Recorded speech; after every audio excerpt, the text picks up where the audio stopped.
Hello.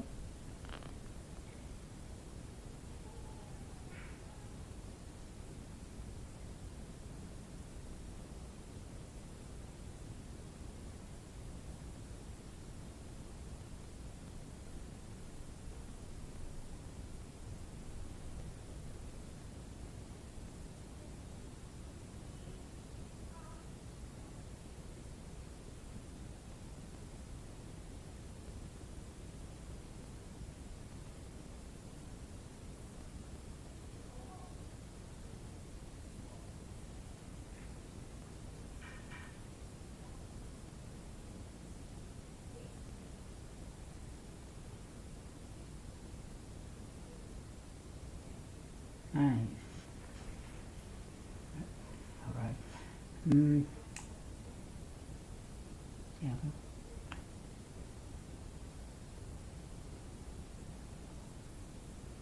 Hello. Chào các bạn.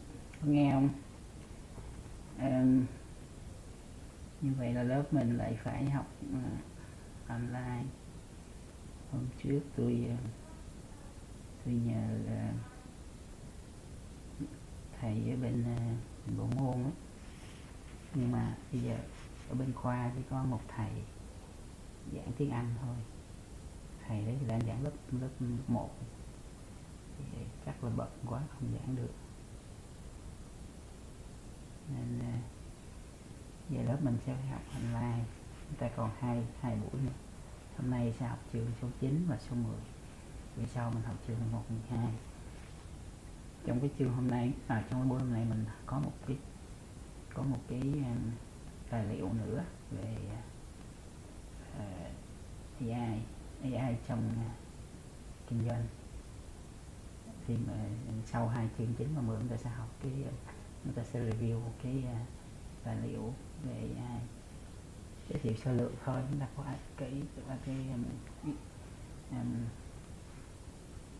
cái nhìn sơ lược về cái ứng dụng AI trong kinh doanh như thế nào, và trong cái bối cảnh mới chúng ta sử dụng hệ thống thông tin để mà cải tiến cái quy trình trong kinh doanh đó.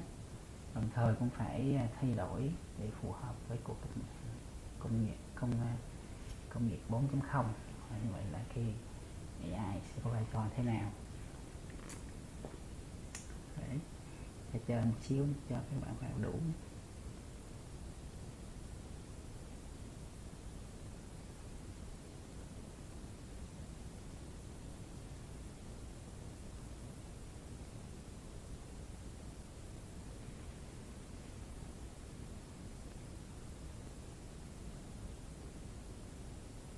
Thì trong chương chính người ta hôm trước ta có qua được số một phần rồi. Mình sẽ đi lại review lại, rồi chúng ta sẽ go tới cái chỗ mà lần trước chúng ta start.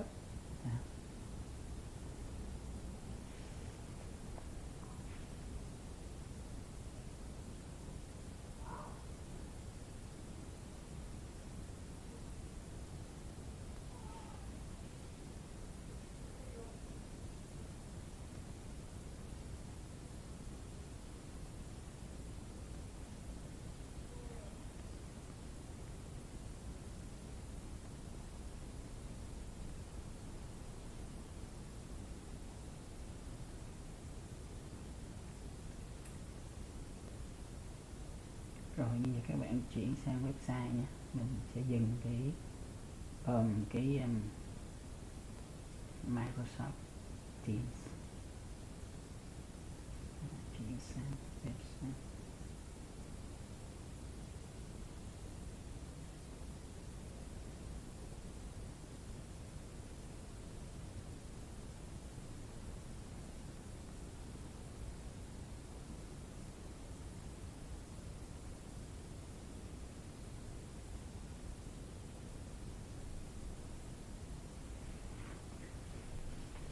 Này ta sẽ Tiếp tục với chương số 9.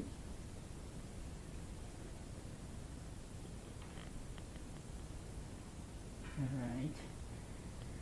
So in the last meeting we already talked a little bit about the chapter number 9, business intelligence systems. So this is we can say this is a modern approach in information systems that can help business not only with the operational decisions, but also at the tactical and strategic decisions as well, because with the use of data analysis can help to predict something in the future to support business future plan, or also to help business with improve the business processes, because business processes are very important to customer and also for the business activities. If you want to save the cost, or to make easy to make more complete for customer whenever they do a transaction. So we only think about how to improve the process. And then last time we already learned how to make that possible, right? We based on the process re-engineering, or also try to revise the process resource. So we change the way we do the process, and also we change the requirement or the need of the process in terms of the resource. So what makes the BI different from the traditional information system? So in the traditional information system, we only have the data and the tools that can help with data manipulation. The tool we usually talk about is the database management systems. Okay, so the management information system is simply a system of software that can help to handle multiple databases, and then we can do some data manipulation using SQL statements.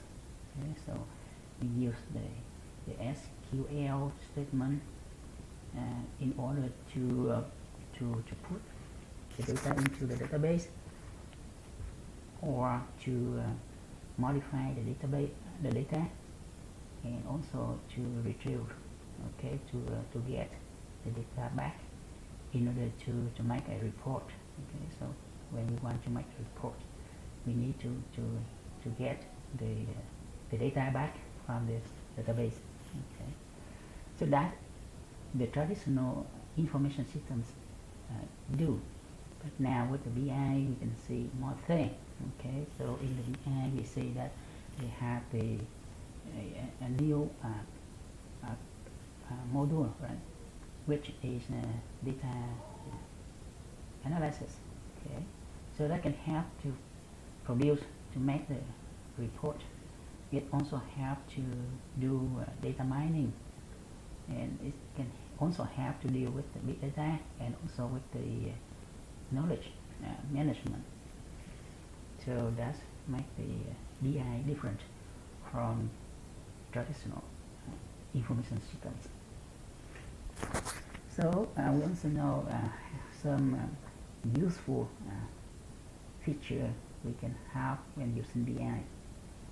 For example, we can do project management, we can do problem solving, or decision making. Okay, so on the tool, on the software from BI can help with either of that. And we talk about the use of the BI in some specific information system. And remember that in BI we have the BI process that consists of three primary activities. Okay, so the first one is to collect or to acquire the data. So the first one is data acquisition. Okay? This is the activity to collect or to obtain the data, right? Data from many different sources, maybe from internal database or from external database or data brokers.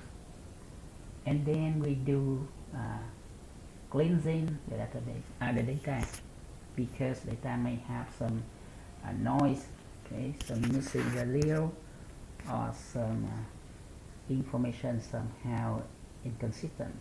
Okay, so we need to cleanse the data, and then we organize the data into the right format or right structures, so that we can do the second activity, the next activity.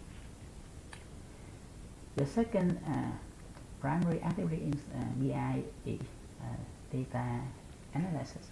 Okay, so data analysis analyze data in order to find something new, like we try to discover from hidden patterns or some like new information from the data. Okay, and also try to discover the knowledge from the data. That's the step of the data analysis activity. So following the data analysis, the last or the third activity in BI is to publish the results. So the results can be published on printer, right? That means we print the report on the paper, or it can be published on the website using web server, or it may publish to a BI server that can keep the report and will answer or to provide to the knowledge worker, okay, or BI user in case they need it, or can do some automation, right? Automation, like you think audibly. So these are the three primary activities in BI process. Okay, and we can see it later when we have a quiz asking about the three primary activities in the BI process. You can see it. Alright, and BI can be used in many different companies, and including the focus security. Okay, they use it to predict, to analyze the need of the customer, and also we use BI to analyze the rest.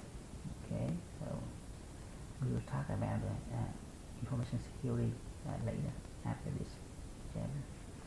So here is an example of using BI to produce a keyword table. So last time I already talked about this. Keyword table can be done using Excel, or we may also use Access or many other database management systems. So the data come from a table like this. Among the table we have relationships. We get them together and then extract the data out into a combined table. So from the combined table we can change the column and the row in order to show the data or the information that we are interested in, and then we can report results. So this is an example of using pivot table with Microsoft Access from Microsoft. Okay. You can see that we can turn the information from the database into a table like this. Okay. and we can switch from row to column, or we can add more row, add more column, or you can remove the column from report. Okay. So it's just a simple example. So when we do our own job, we can also have the same thing like this, like getting the data from database and format the result in the right record format. Okay. So besides of doing something like that, BI can help with some advanced MAS system. Okay, some advanced MAS system. For example, if we use an MAS system for diagnosis, and the doctor may have like many patient visits, right, with this thing, and then collect the data about the information about the therapies and put into the database. So after months or years, the database like go large, right?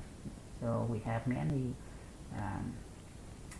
patients in the database having the same kind of disease, for example, and then the doctor may do some data analysis in order to figure out which therapy is the best, right? Is the best one for a given disease, for example, and that can help the doctor the next time if there are some new patient visit, and then he can determine the way to treat the patients. So this may be a useful feature of the BI in diagnostic information system.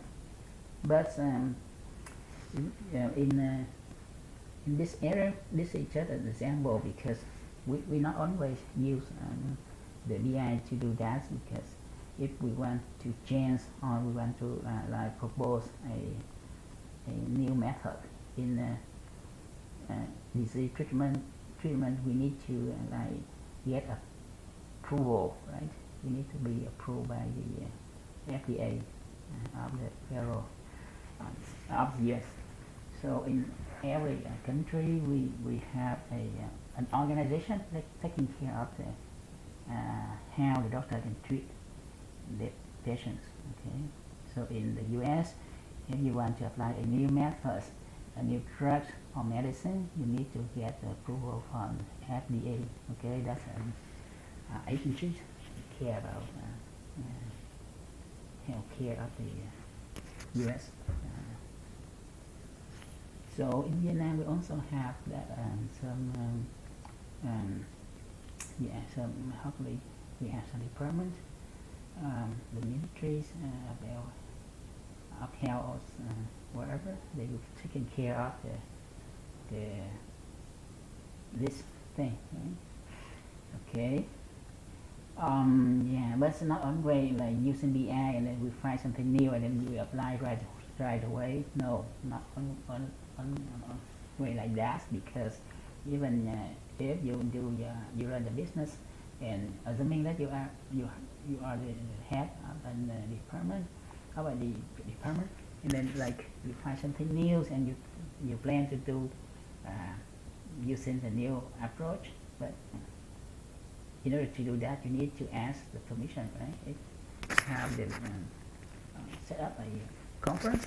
You have to present your solution, and then you have to you need to get the approval from the CEO, for example. We cannot like do it anonymously, right? So, but anyways, from here you can see that with the use of the BI, the organization can benefit more, right? Not only the use of the data, but also the knowledge or the new information from the data once we run the BI process. Okay. So now we see the data in the BI systems goes large, right? Because the data not only come from the internal data, but now the data from outside, right? When we purchase more data, so we need some tool that can handle a very large database. search a tool name data warehouse. Okay, so data warehouse is like a tool that can help us to manage large amount of data, even if it does a big data. Okay, and then each organizations or company may have a very large data in data warehouse, but sometimes they need to like take a part of that in order to provide to a department to do some specific jobs. So we then get the certain part out, and then we name it the data mart. Okay, so data mart is like a part of the data warehouse that describes one entire topic or a department. For example, we have the data mart for finance department. We have the data mart for marketing department, right? And all the data mart come together in a company will be data warehouse. Okay, so here we can see we have two terms. Okay, the first one data warehouse, the second one is data mart. Okay. So like last time we said the data warehouse has some component like that. Okay, like this. Okay, we have to deal with the data, the BI process. We need to the data combined from multiple data sources, and then it has to manipulate the data and also to support the BI tool. Okay, BI tool here. So that is the role of the data warehouse. Okay. So here's an example when we get some external data. For example, the company want to do some marketing research, but they don't have information about their customers. Okay, so they need to budget the data from some third parties, and here is an example of the data they get, including the name of the customer, the address, and some other information. So such data may have some problem. We say that's a possible problem with the data. Okay, maybe the data is dirty. That means the data with noise. For example, talking about the temperature in Vietnam, somehow we have the temperature go like below 5 degrees Celsius, right? And then that's impossible, or it's go too high. So that's kind of missing data value problem. Or sometimes we have missing value in data. For example, when we run a survey, right, and we send out a survey form, and then maybe because of some reason they didn't answer every question, they just do a couple of questions from the form, and then there's some question not answered yet. So when you collect the survey form back, and then you may have some missing value, right? Missing information. So that may be another problem with data we get from external source, or inconsistent data. We know about that, right? Or data not integrated, or the data integrity problem, right? We know about that. Or sometimes the data too detailed, right? To wrong, we go to a wrong granularity. That means like it's too fine or not fine enough. Okay, or we get too much data than we need, or we collect too much data attribute than the model requires, for example. And then all of these are the data problems. So these are the problems when we get the external data. So to deal with this, we need some tool to cleanse, right? To pre-process, like we saw in the previous slides, talking about the first activity of the data of the BI process in order to deal with this data problem like this. And here you can see an example of using the data mart from data warehouse. So assuming that we have a very large data based from data warehouse. Okay, so here data warehouse that have everything regarding the data from the company. But now when we want to like distribute it or to send a per update to a specific department or a specific project, we may just simply like taking a part of that. So a part of that will be a data mart. Okay, so for example, here is the data mart for sale and marketing. Here is the data mart for whatever, and here the data mart for inventory. Or we may also have the data mart for the finance or accounting department as well. Okay, so we simply split them out. So in the BI we talk about the report. So in order to support the report, data warehouse have a tool for that. Okay, so in data warehouse they do have a tool to support the report making and also other things regarding the publish the results. Okay, so they have some like index in order to get the data reported in some order. So here is an example. You want to order the list of customer in some using some indices. So here's an example.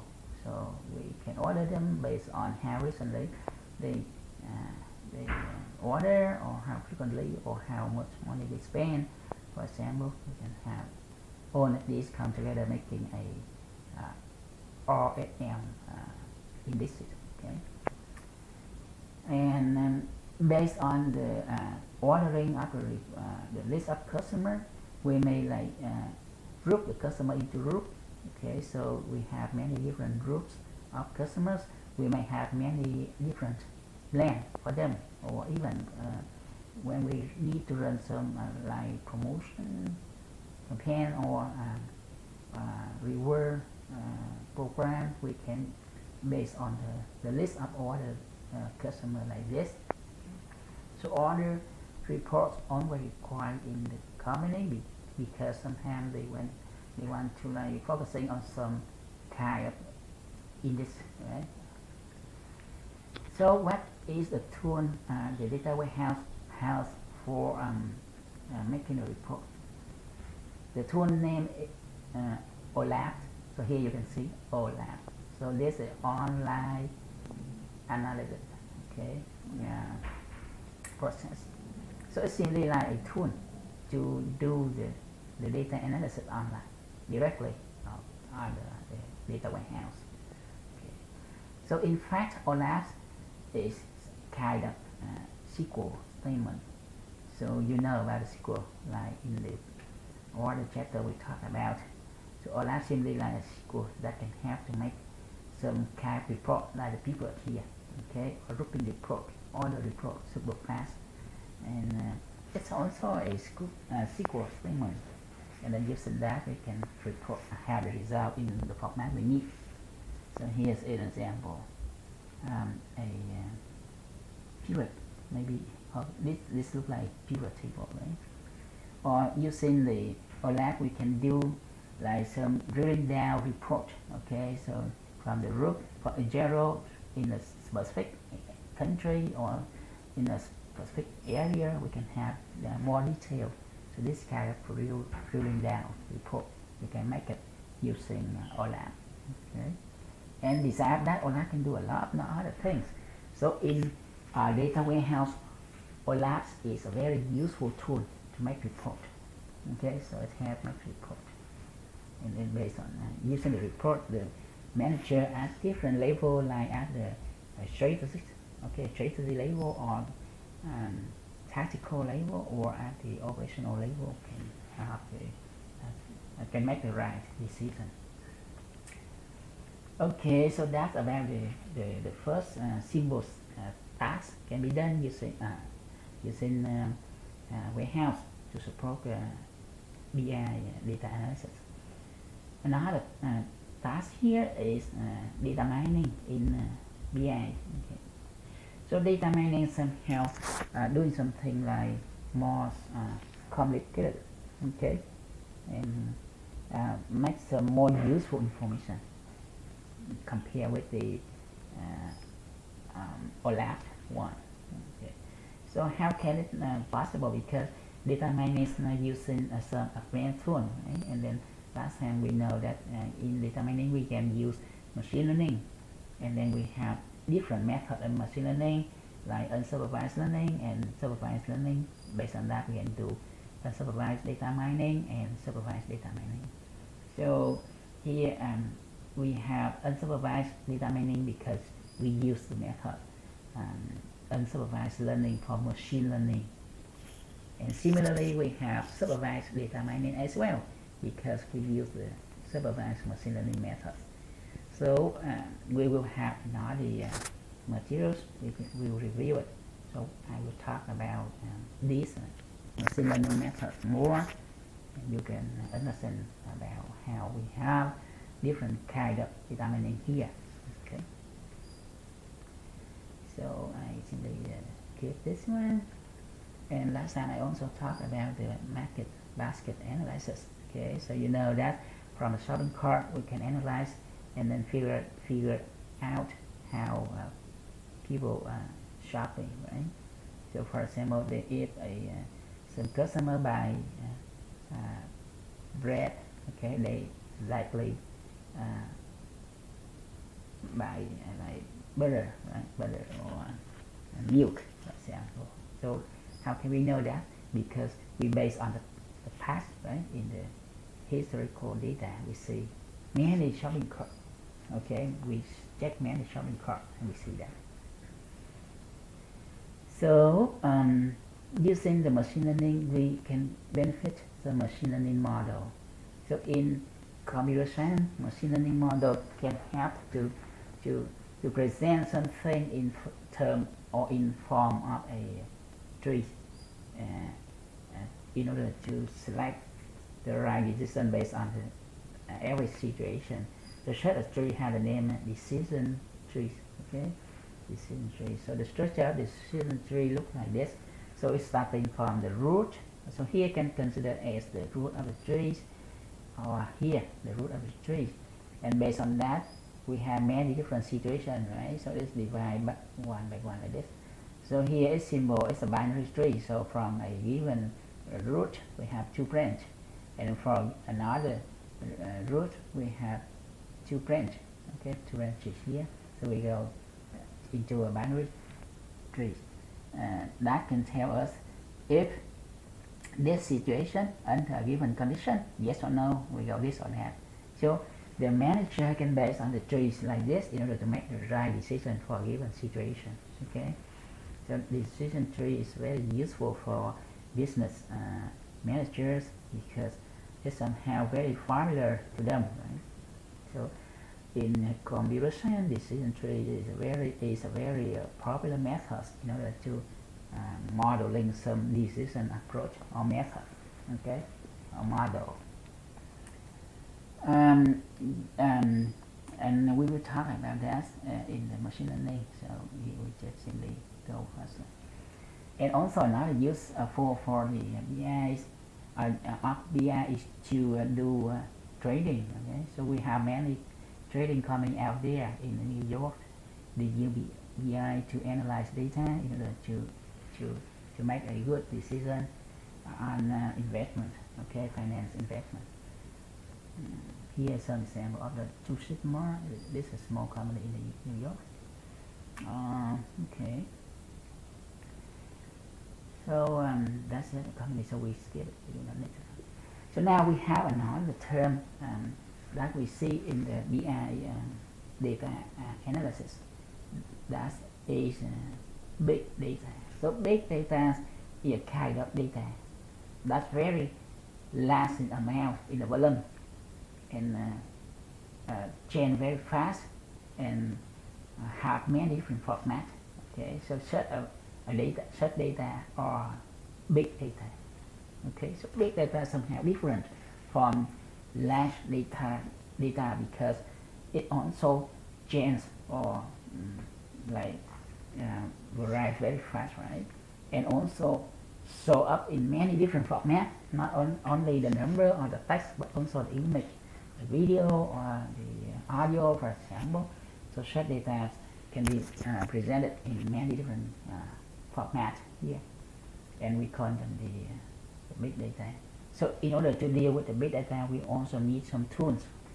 And at the moment, we usually use the tool from Google, the map reduce tool. So that is an approach to deal with the big data. So it can help map here, can help to link the data from many different sources, and then reduce. That means we then extract the bits of data we need. Okay, extract of the data we need for the business activity. So every company has some need, right, for data. So given a less amount of data, so they need to do some like map reduce processing, okay, in order to extract only the bits of data they need. Okay. So here's an example, map reduce. And we do have many software doing the map reduce, and Hadoop is one of that. These software are free and we can use it. And also like many other database management system, Hadoop also have a query language, okay, named Pig. It looks like SQL, and then it can help with doing some MapReduce data processing on big data. Okay. So we have covered a lot of things regarding the data analysis. So now we go to the last one in data analysis of the BI system, which is knowledge management. So knowledge management simply like to manage the knowledge from many different sources, including the expertise from the employee, okay, or maybe the knowledge we learn or machine learning learn from the external data. So they will like come together in the BI system in order to help with the problem solving, because we know that the job of the BI is to deal with the future, right, for something that we don't know. So that means we deal with unknown situation, or we need to predict in advance. So how can we do it? We use BI, and now BI with the help of the knowledge management system, we can solve a problem. So knowledge can come from the experts in the company or outside of the company.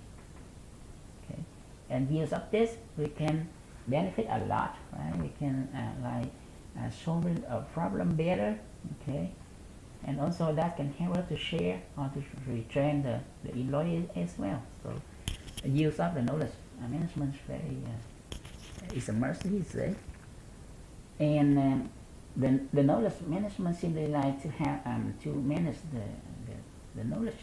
Okay, the knowledge can be like described into the using the format of an if then rule. Okay, so if this or that doing what, if this or that doing what. So the format of the if then rule simply like this.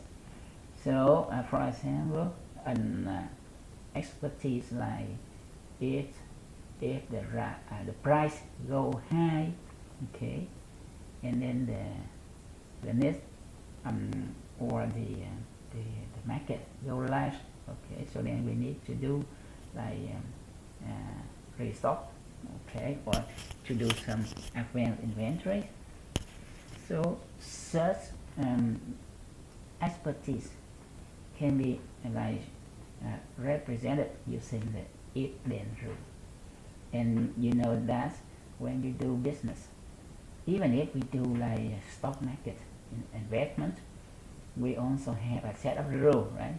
So for some people play stock, they invest, they have some rule because that's the expertise, their expertise, right?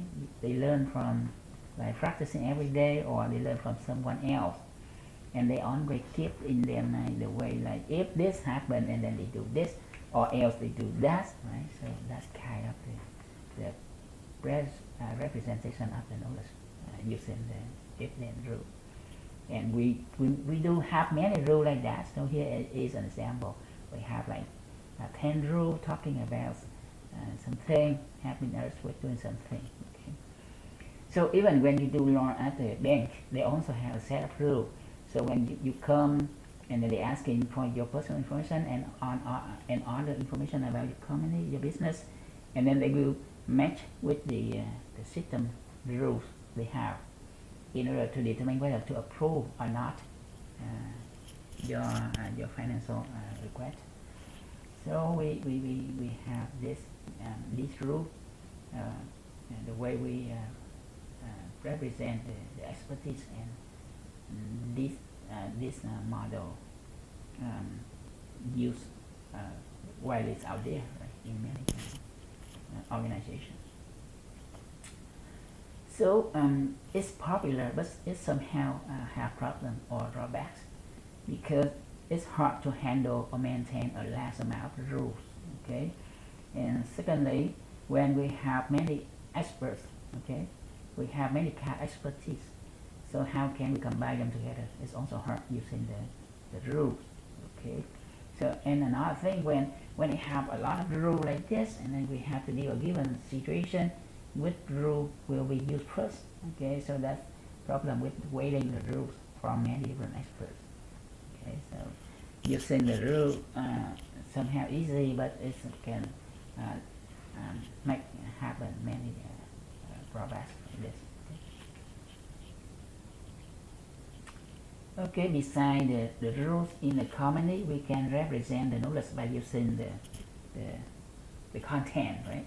So, for example, whenever you go to Wikipedia, you can see there they have many contents about everything, about many topics. So that's kind of knowledge. Okay. So in the company, we do also have the contents that can help with the business activity, and such contents are also knowledge. And then we need to handle them. Just very simple knowledge, and then we can use the content management systems.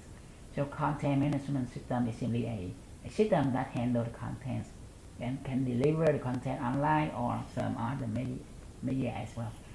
So when you do business, we have your products, right? So you may have the contents about how to use the products or services and how to maintain them in order to keep them work well, or how to use them effectively. So all such kind of information will be contents, business contents, and then we need a content management system to handle it. There are many free software for content management out there. We can use them easily. Like WordPress, that's free. You simply pick it and then go to install on your cloud computing system or in your on-premise or in-house server easily. Okay. So remember, beside of the rule-based system, we may use the content management system to handle the knowledge useful for the business activities. Okay. So we do have a lot of tools for those sort of things. Okay. Right. So remember, the content can be delivered on the website, on some social media channel, and also from the search channel we can collect the content as well. So sharing content, we can do many different channels using many different social media or online system. Okay, right. And so we see that the use of knowledge is very helpful for the business activity, but it's not always easy, right? Because when we want to build a system of knowledge in the company, we may deal with some problem because not all the employees ready for that, or they feel happy for on doing that. So we look like the innovation and new technology as well. So that's the manager, the CEO job to deal with. Okay, so they have some program somehow to convince, to persuading them of sharing the knowledge and using the knowledge from other people. Okay, so yeah. All right. So now speaking of the BI result publishing. So after we do data analysis, we can publish the result, right? So we have many ways to publish. We can send over the email to the user, the BI user, or we may publish using a web server, or we may put it on the BI server. Once the result go to the BI server, and then whenever the user, the BI user need, they can connect with the BI server in order to get the report. So they do not need to run the BI process because it's already there, ready there. Okay, so here is an example of using the BI server. So from left hand side, we do the BI process. We have result, right? And then the result will deliver to the BI server. And then from there, whenever the BI user need, they can pull request to the BI server, or the BI server can do it automatically. Right? Push the result to the BI user. Okay, so many ways like this. So from this side, you can see how we deliver the result, BI result report to the user. Okay. So that's all about the business intelligence systems in organization. And then remember, as at the moment, BI systems are very popular in the company. Okay, we can see every company we come, they use BI. Most of them use a product from Microsoft, Power BI, but also we do have many BI out there, free, and it can help with the business activity somehow. If you want to have a very pro version of them, you need to pay their own way. So now, and in the future, what happens? In the future, use of BI is merged, right? It's absolutely. But you know that BI these days always integrated with AI, okay, artificial intelligence. So some people worry about the use of AI can replace their job in the future. Okay, you see that now many like regular tasks in the accounting department can be done using AI. We do not need to hire any person to do the accounting anymore. But we still have some like jobs. Like last time we talked about the concept one, right? So the job that needs somehow human sense, and we still need the people to do because AI cannot do that. Okay. So here in the future, we scale up somehow like singularity, so that some point thinking about or the situation about the use of the AI, okay, replace the people. But that's not happen. That cannot happen soon. At least in the next 5 years, okay? Because at the moment, AI still have many limitations, and they can just like mimic what people do. They cannot do the thing themselves. Okay, so don't worry much about this. But we know that from now on in the next 5 years, the use of AI in the BI system is somehow the trend. Okay, and it turned out to be super popular these days. And we will talk about that in the additional material about the use of AI in business. Okay. So that is all about the BI information system in BI system in business.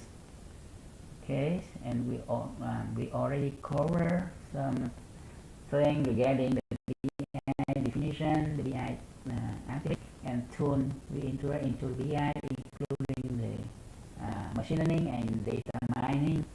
And remember, when we do data mining in BI, we can do supervised data mining or unsupervised data mining. So remember, supervised, that means you do something under a guise, okay, a given. So that means we do that without a given instruction, okay, just do freely to get the pattern from the data. Approach for the supervised and unsupervised. So whenever we're doing something like without instruction, that means unsupervised. Or doing something under instruction, and that means supervised. Okay. Alright, and that's also we also talked about the future 2007. Something changed, but not much compared with what happened these days. AI should be a very important part, but it will not replace the human beings because it may require more time, right? It asks more time to make the AI more smarter, okay? Not just like AI we have these days. Okay, so we done with the chapter number 9. Then now we will have some quiz. So we have two sections in this chapter. The first one is the introduction of the BI, and the second one about the data analysis in BI using data mining.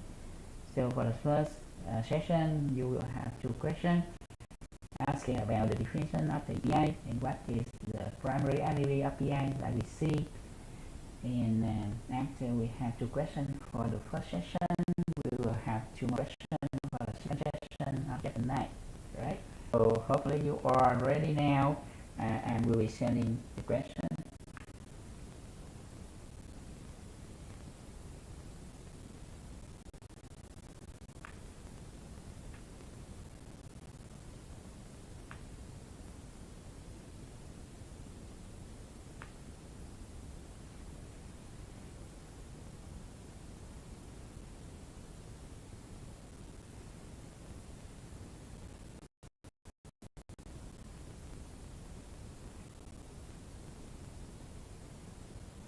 So this is simply like the definition of the BI systems, okay?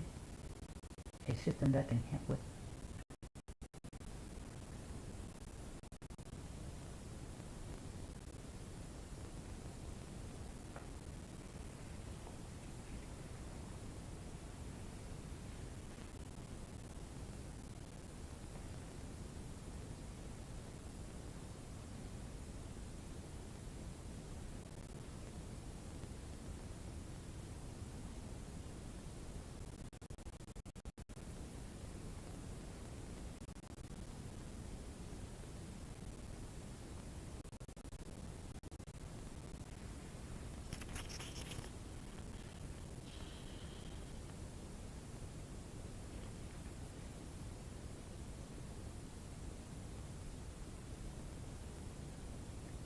So this question is not hard, right? Then now you need to submit to prepare for the next one.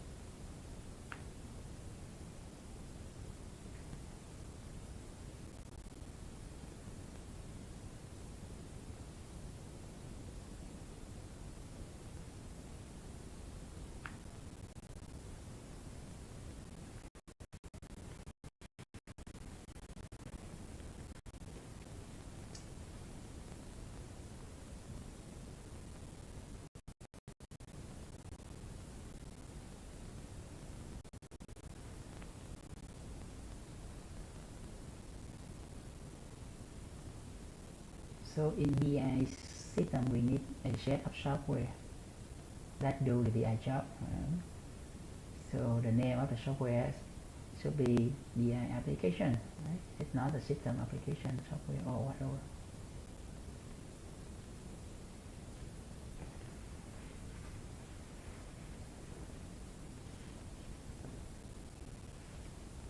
So it's super easy for the first session of the chapter.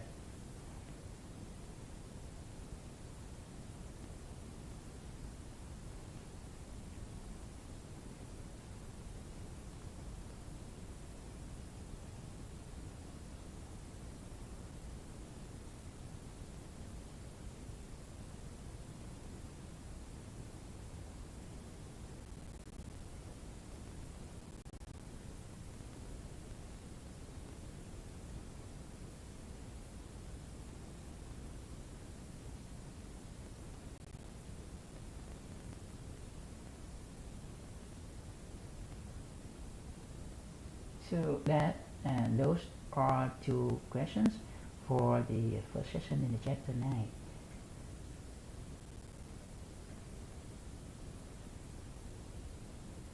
Now we have two more questions for the second session in the ACEDnet.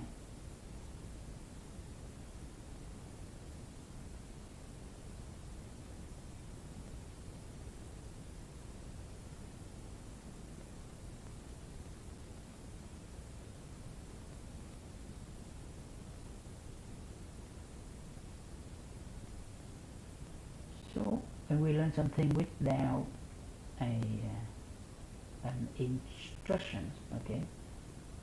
So we know what kind of learning.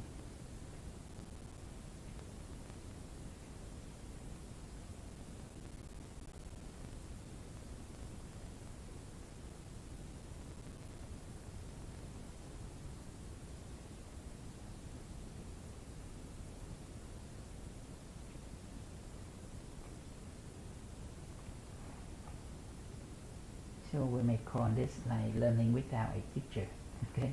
Without teacher. Or no one supervise you to learn.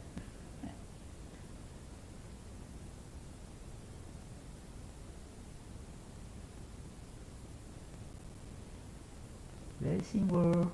And now ready for the submit, and we are ready for the next one.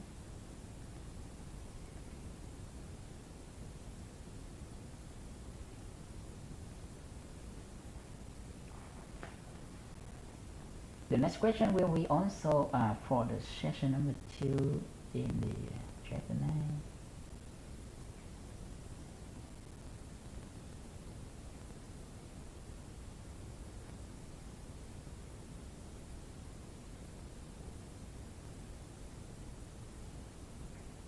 So now we're not using the entire data set, the database of the company. We just make a subset of that. So the entire one is data warehouse. So a subset of that should be some data what is it?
Alright, so those are questions for chapter 9, and I would like to present some questions for chapter 8.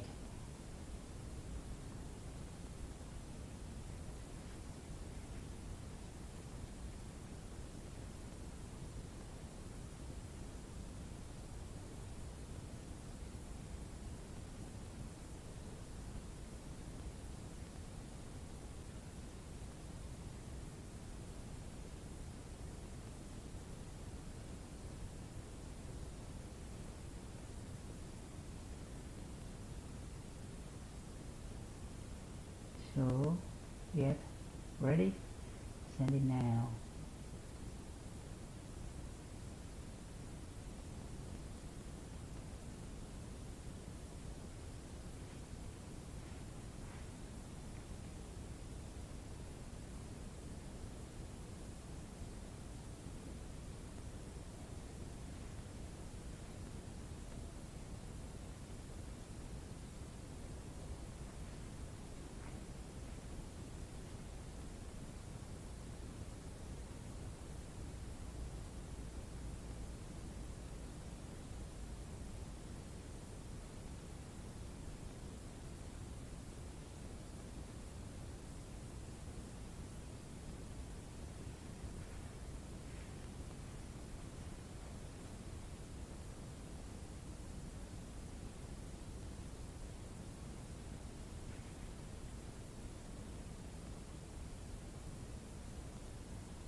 And then one question for chapter number 3.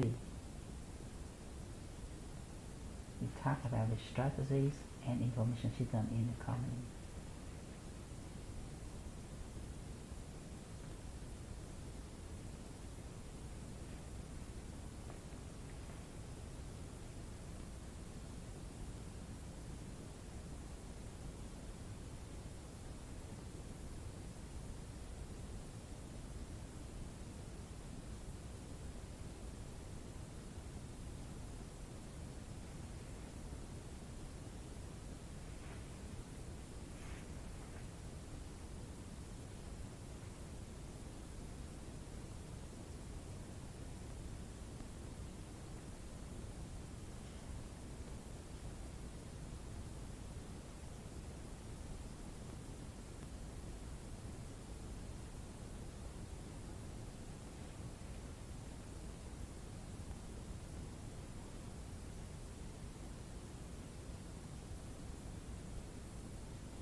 So you can see the question and answer it easily, right?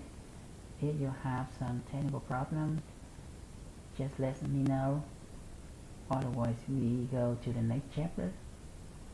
So we're done with the chapter number 9. The next chapter should be the chapter number 10. Okay, so now we go to chapter number 10.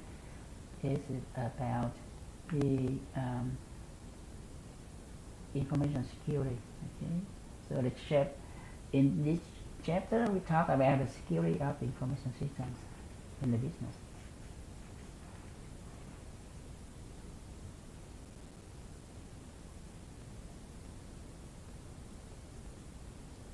So now we use the information systems. So is there any risk or any threat of user? And then we need to know that in order to get ready. Okay, and then is there any way to eliminate them, or should we accept it? And then any way to mitigate, right? So if we need to accept it, we need to find out somehow to reduce the risk or reduce the cost to pay for that. Okay, so in this chapter we talk something very simple regarding the information security and the use of information systems, can like expose some like risk, and then how to control it. It looks like risk management. So in the chapter, we're not talking about the sample of the address because it's a very simple one, and then we want to spend time on talking about as common as it. So in this chapter, we will focusing on the problem of information system security and how to control it, and is there any plan to any way to do that effectively, and what happens in the future when the companies mainly depend on the information system in order to do their business or to run the business activity, and what happens in the future. So those are the topics or issues will be discussed about in the chapter number 10. Right. So first of all, we talk about the information security threats, right? That can like hurt to the company. What happens? So every day, wherever we run a system that connects to the internet, we always have the threats. Okay, they try to hack into the system. The bad guy or the hackers try to get hack into the system in order to steal something like the information, the personal information, or the credit card number information, or the financial information of the company. Okay, they steal that and then they can use it or they sell it for the third parties for other gain. Okay, so depending on the situation, the safeguard situation of the company, they may have some tool to stop the bad guy of doing that, or they have no tool. So that make easy for the bad guy to hack into the system. Okay. So once we have the address, we may deal with the loss. Okay, because they hack and then they steal. So as a result, you need to pay for that. Okay. So for example, Facebook once didn't care about how to secure the personal information. They let on the third party to get the data of their users. Okay, the personal information, and then some third party, some company take the Facebook data and sell on the market, right?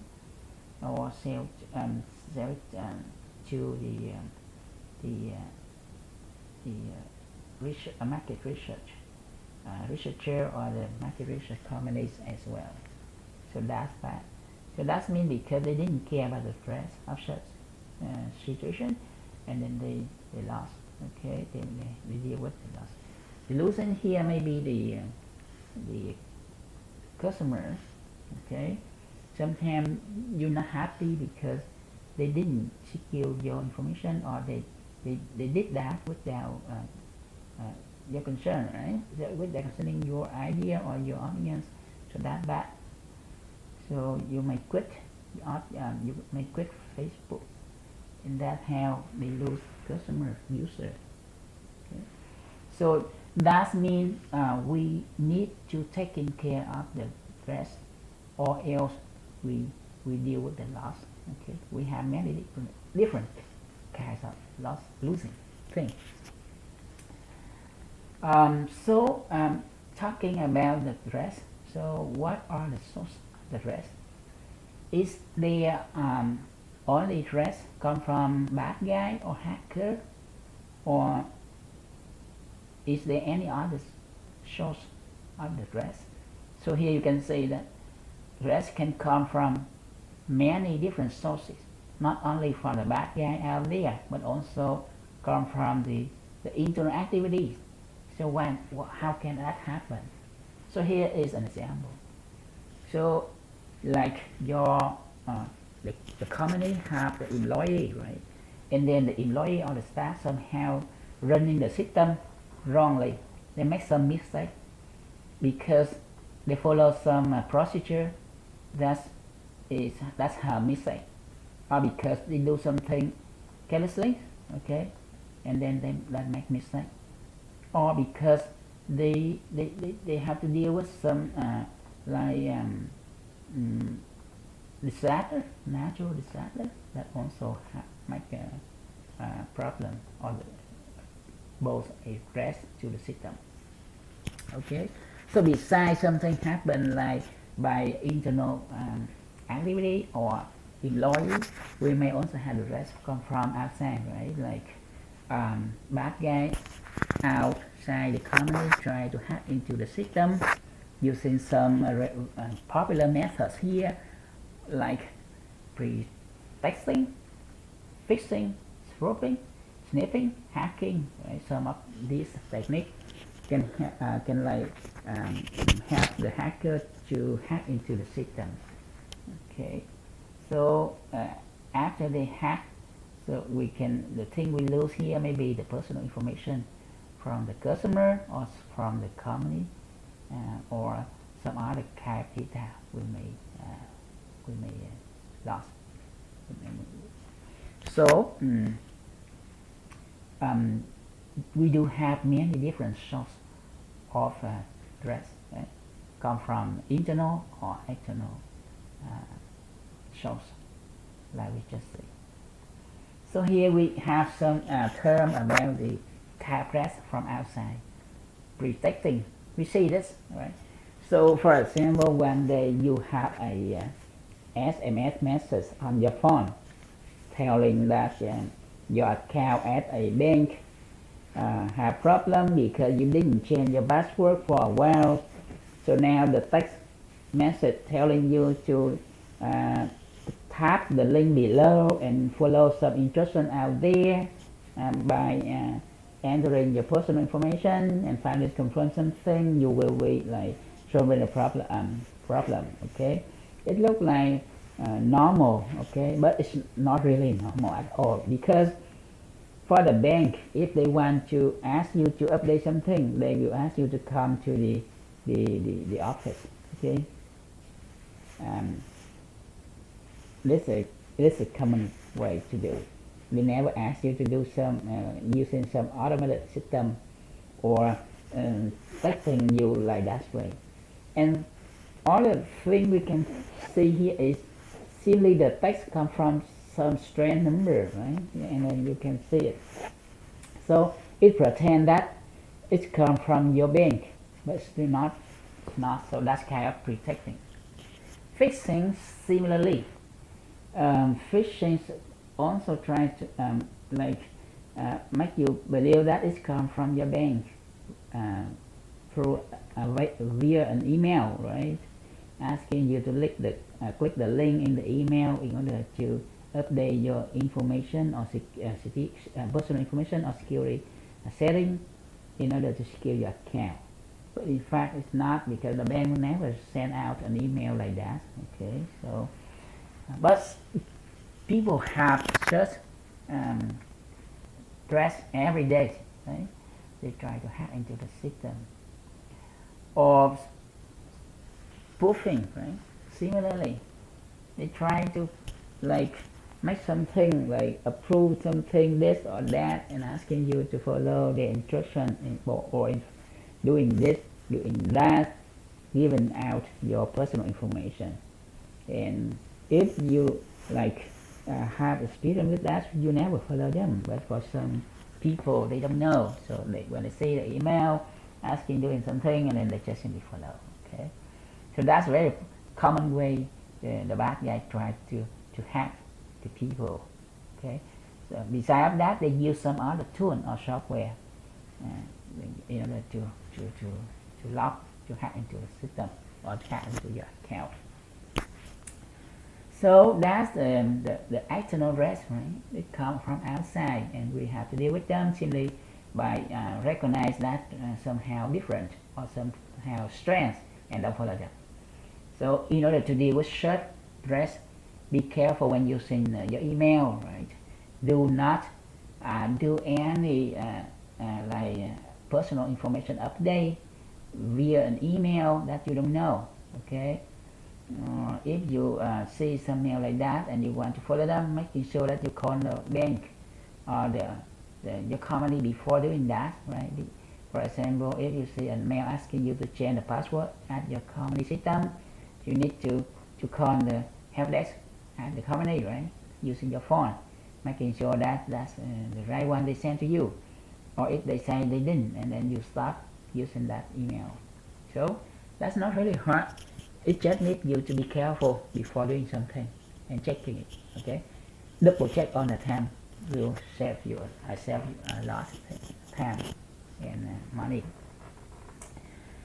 Another threat comes from the internal mistake. So now we talk about the problem because of the employee in the company. They input the data, but they make some mistake. So that risk can come from the internal one. So how to deal with that? It's simple, because not only data modification, you may make the mistake because of a lot of things, like losing your device. So the company issue you a laptop, but you didn't know, you didn't take care of that. You go to cafeteria, and then you put it on the table, or maybe you let it in your car, parking outside, and some bad guy see it. They broke the car and steal the device. So that's also a mistake. So how to deal with the such threats? The common way is to follow some policies. Okay, the companies always have some policy regarding the information security. Okay, for example, we have in the U.S. we have the PA policy. We have a HIPAA policy, asking the employee to follow some guides, some rules whenever they do they access the information system from the company. Okay, so you should always follow that, and then no problem. Okay, so that's easy.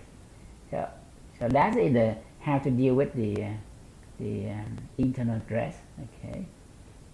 Besides that, for some other problem like because of the procedure mistake, because of the programming error, because of the some unusual or something that happened due to the system problem and then that's not your job. But if you figure out something strange, okay, irregular, and you need to report to the help desk, IT, right? So you simply like call the IT department and notify them about the thing you see like somehow very strange. Okay, so that means always check everything irregular, okay, and normal, and then report. So that can help to secure the information system in the company, and also secure your personal information. Okay. So besides that, you may have the problem just because of some natural disaster, right? That's happened, or just because we get attacked from other bad guys or other countries. So for example, in the US, on the tech company usually have an attack from the country like China and Russia, because they try to hack in order to steal the new innovation technology from tech company in the US. Okay, so certain will be addressed with the help of the federal agency. Okay, the US government always take care of that, so they can help to address the problem of the attack from they say from the enemy countries. Okay, but we see that I saw many attacks from Russia and China every day. Okay, so at that level, I mean at the country level, we need the help from the government, right? So in Vietnam, like we have the Ministry of Information and I don't know. In Vietnam, we have the Ministry of somehow like information communication or whatever, ITC, and we need their support in order to secure the network, right? So in Vietnam, you don't see that because the government did already doing that for you. So besides the thing with list here, we may somehow personally face with the rest, come from the software we use, come from some leak we may have while browsing the internet here. So that's your job to deal with. So now when you go home, you use browser to visit some website, and then maybe using your personal information to log in. And what happens if you not log out? If you're not logging out a system, like you visit a Facebook base, you go to Facebook and you log in, but you didn't log out. You just simply quit the browser. So you may have some base of secure information stored in the computer in the form of browser cookies. Okay, so here you have a computer science term, cookies. It's not a cake. Okay, it's just a bit of information the browser store on your computer regarding your login information. So if you don't log out, it's still there. Okay, and I want to see that many companies using that. So if you log to Facebook but you didn't log out, and then the next day you can see that some bad guy use your account to to do like some posts on Facebook that you didn't do. Okay, you didn't make. So that's the reason. I don't know why Facebook have that problem. They didn't. Maybe they have some mistake. But remember, when you use Facebook and stop using it, you need to log out, or else some guy will take advantage of that in order to do the like. Okay, you know these days like other posts maybe will be bait, right? You get money from liking some other posts. Okay, or if you log in your email box, and then you need to log out. Never like let it there.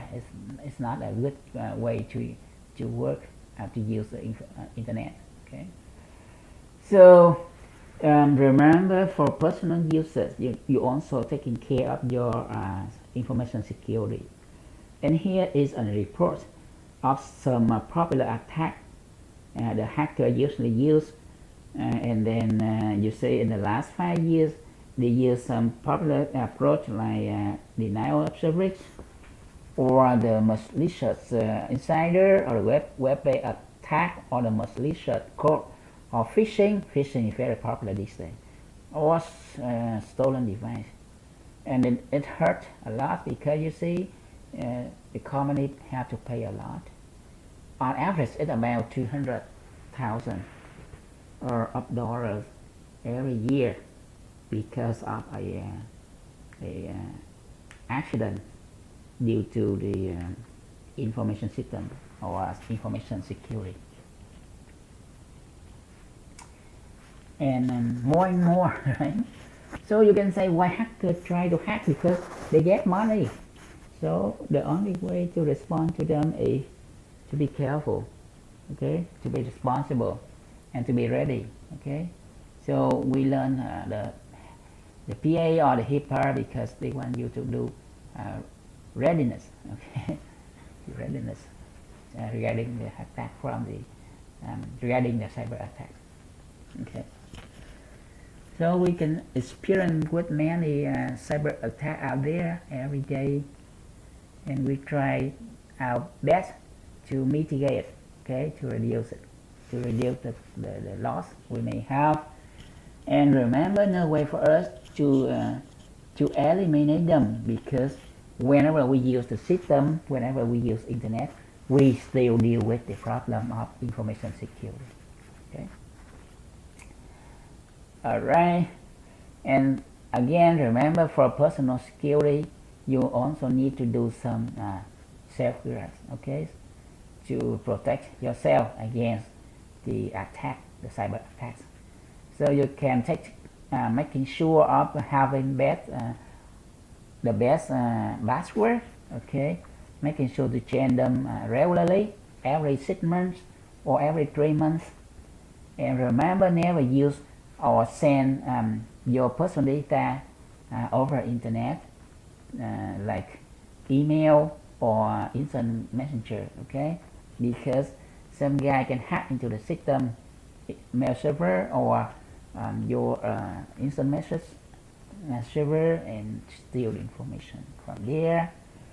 The best way to deal with the sending information is to encrypt, okay, to code it, to making sure that no one can read it before sending out. And on the other end, on the receiver, they should know how to recover the plain text from the encoded one, okay. Always follow like some encryption. So when you go to work at a company, they always issue you a key, okay, digital key, in order to encrypt your data before sending out, and then your company knows how to read it.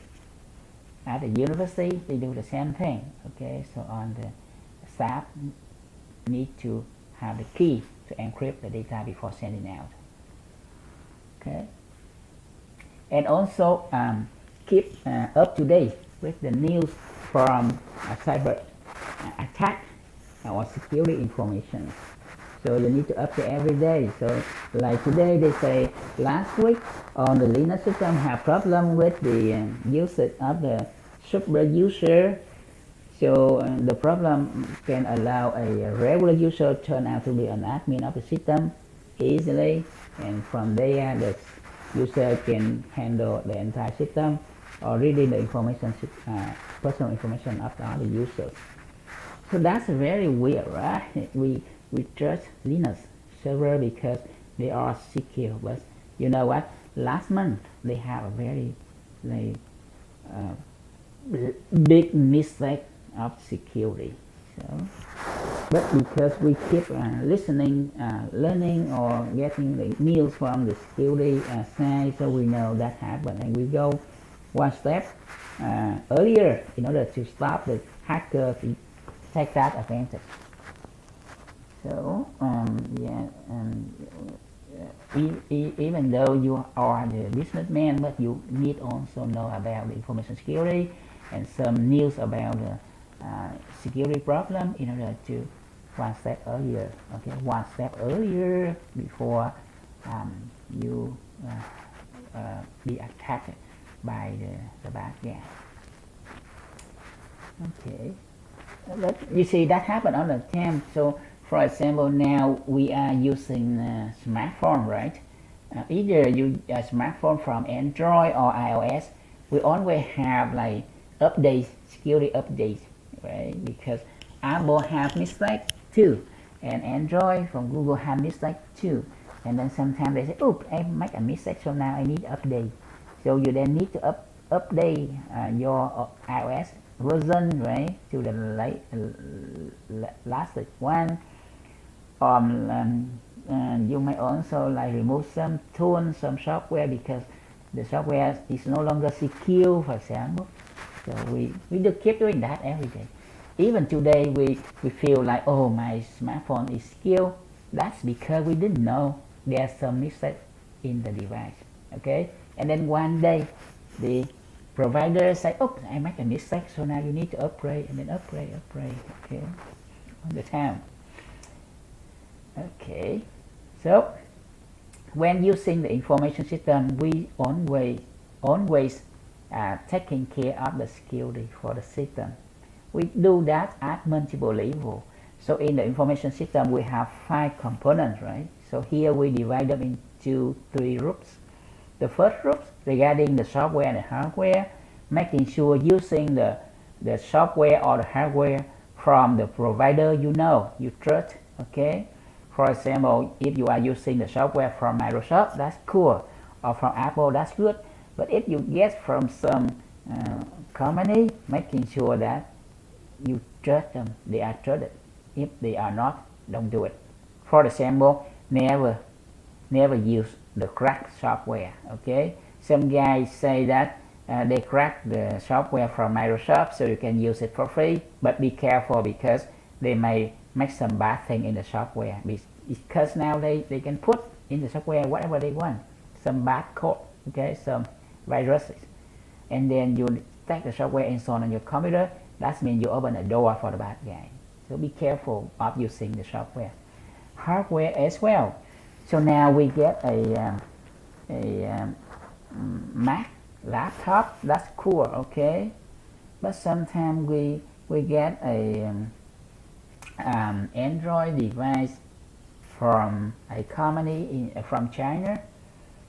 Sometimes we feel that's okay because it's just for smartphone, but you should think about that, okay, because some company in China usually like make some malware, set up some badware in the device, okay.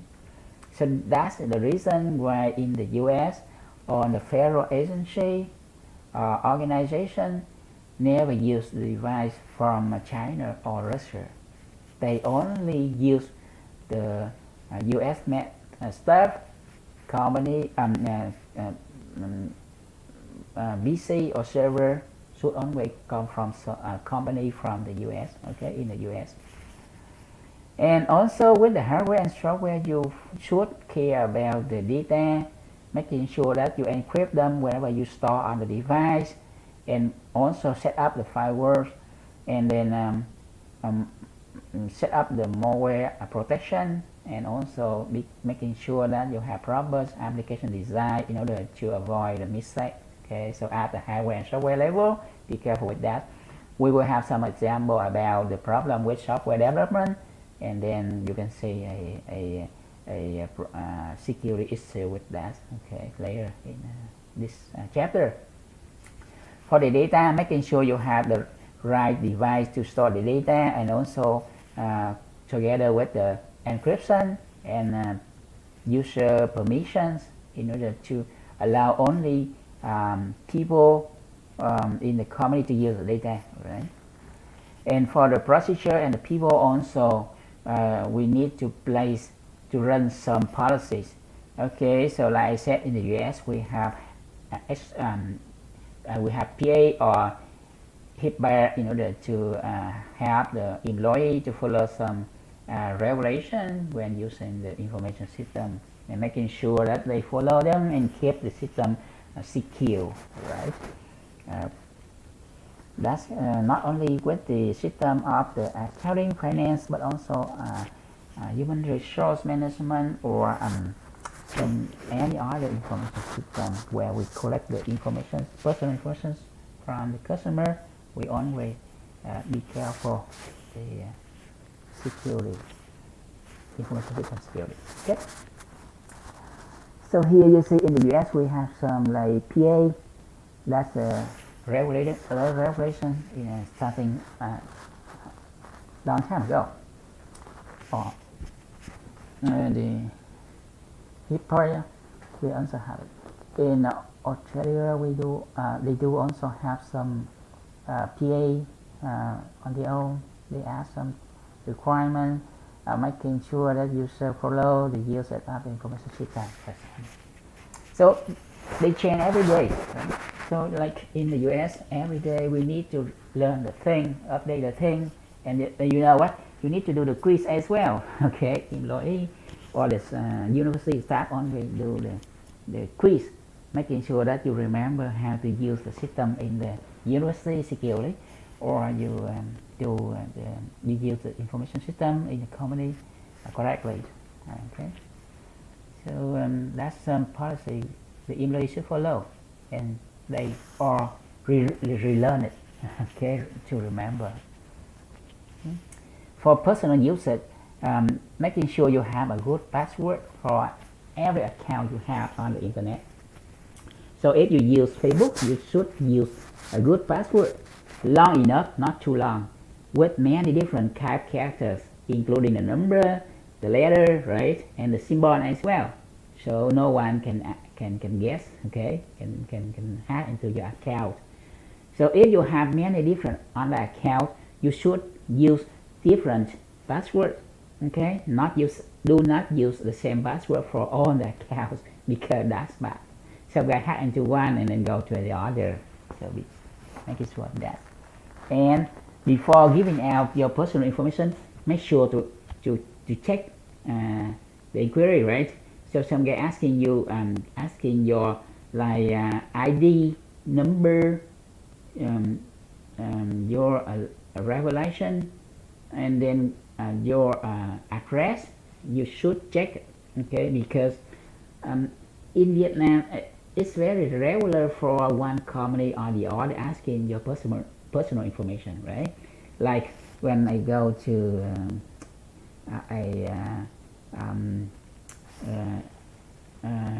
mobile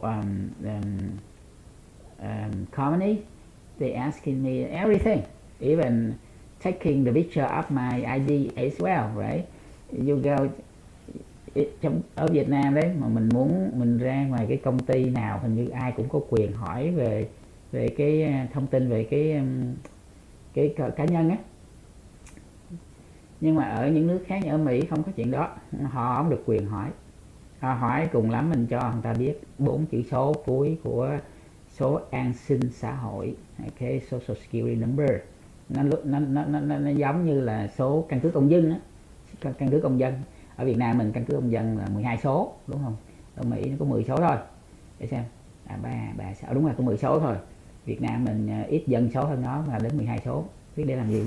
Nhưng mà đấy, ở Việt Nam người ta hay hỏi thoải mái, rồi xong rồi địa chỉ rồi thọ tên của mình cứ vậy nó bay khắp nơi, thì đó là không có secure.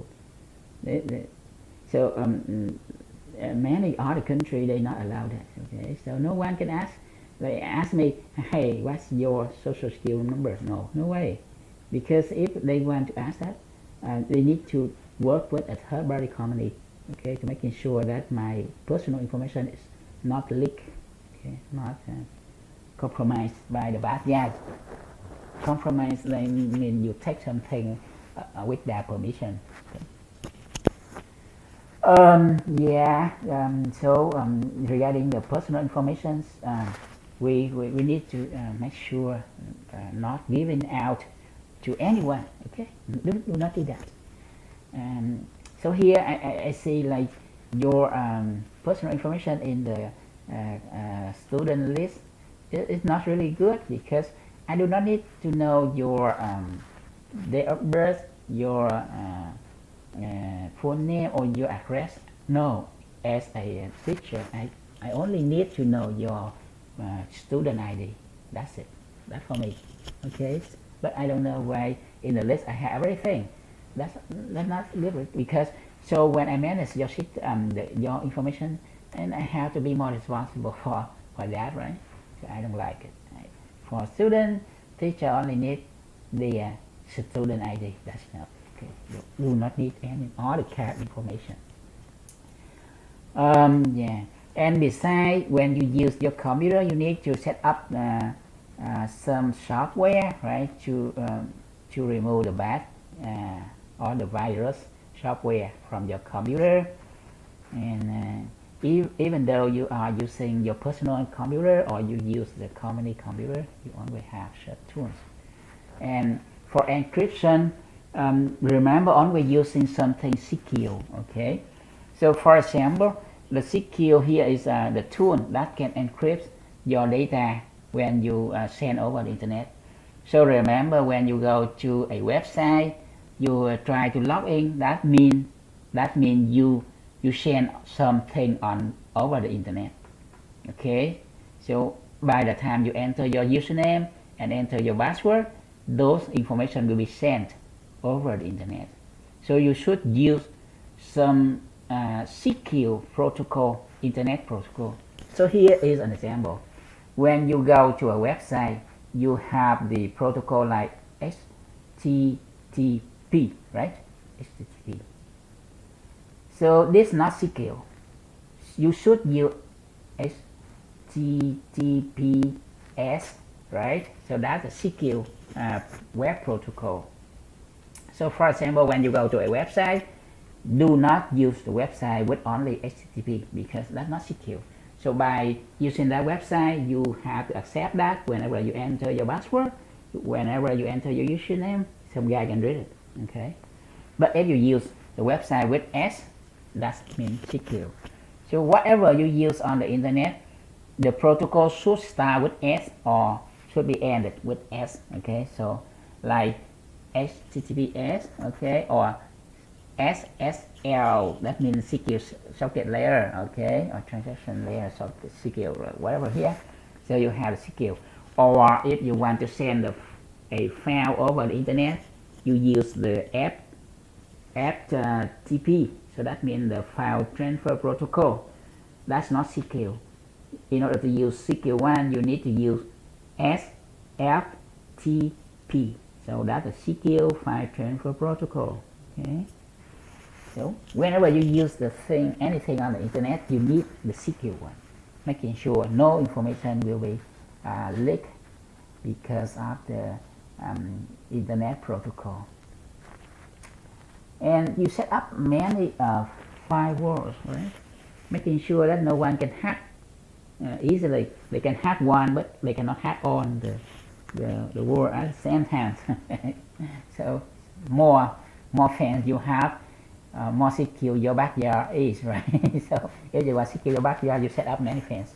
Okay, like making one fence, you not feel like confident with that. Set two more fences, stop them.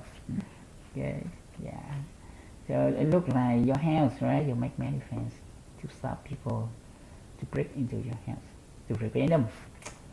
And also using the virus protection software, yeah, to remove them, right? To stop them to infect into your system, to get into your system. Okay. So remember, there are many badware out there. We call them the malware. Okay, malware is some badware. So for example, we have virus, a kind of program that will infect your computer whenever you run it, or Trojan horses, another kind of malware. They are in the system because you get some device from China, and then you may have the malware, chosen one. So remember, a long time ago, there's some people guessing the spot or some microwave device, they do have the malware, the Trojan were there. Okay, or if you use Google Doc, you use Alexa, some of such device have Trojan ware or malware there, because Amazon and Google try to steal information from you, and then they implement some badware in there. So stop using Google Docs, stop using Alexa, or you just remove the device that the software in there. Okay, I do have many devices like that, but I stopped them. I shut them out. The worm as well, kind of software that stay there and try to spread out over the internet. The spyware, the guys who stay in the device you have, but you didn't know that, and they try to spy you every day. Like Google Doc is kind of spyware. Okay, adware is also Google Doc, or Google website. They have adware there, because when you go there, they run advertising without your permission. Okay, so we can call Google Doc, Google website, or the source of adware. Okay, so now in the US, there no way to stop them, but in other countries like in the Europe, they stop Google a lot. Okay, so it's good in the Europe because they not allow Google to do anything they want. Google is sort of adware, spyware, and Facebook too. Ransomware somehow, like from North Korea, they have some software that steal your try to lock your data, and then if you want to unlock it, they will pay for them. Pay for that. So such badware we can see every day. Okay.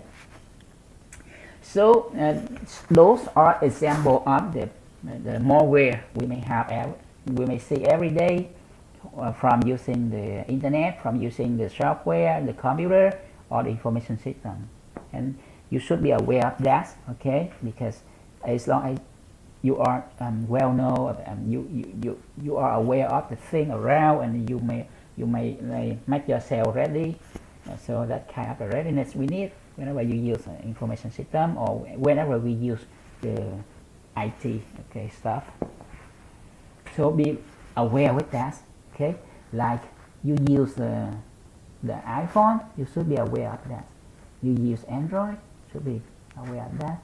Or you use Google Doc, you should be aware of that, because if you not shut down the Google Doc, just let it there in the living room. So that means whenever you are in the bedroom, or you are in the living room talking with your family members, making sure that you know all the conversation will be recorded and still by Google Doc, and then they send to Google server. I don't know what they do, because they just like they so reading, they get everything they have. Okay, and Alexa too. Okay, those devices not good for us, because they just there listen everything in the house, and they steal the information. Okay. So now we have a problem not from the third party, but from the inside, from the company, because we do some mistake with the information system development. Okay, so remember here we have SQL injection attack. It looks so weird, right? Because we know that SQL is a tool for us to do data manipulation in the information system using the database management system. But now from here we may have a threat, okay, an attack. So how it come from?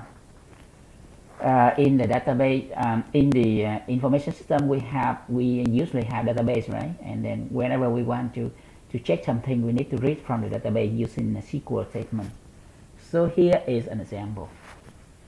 So assuming that the system asking user, the employee in the company, to enter the username and password every time they want to log in and using the system.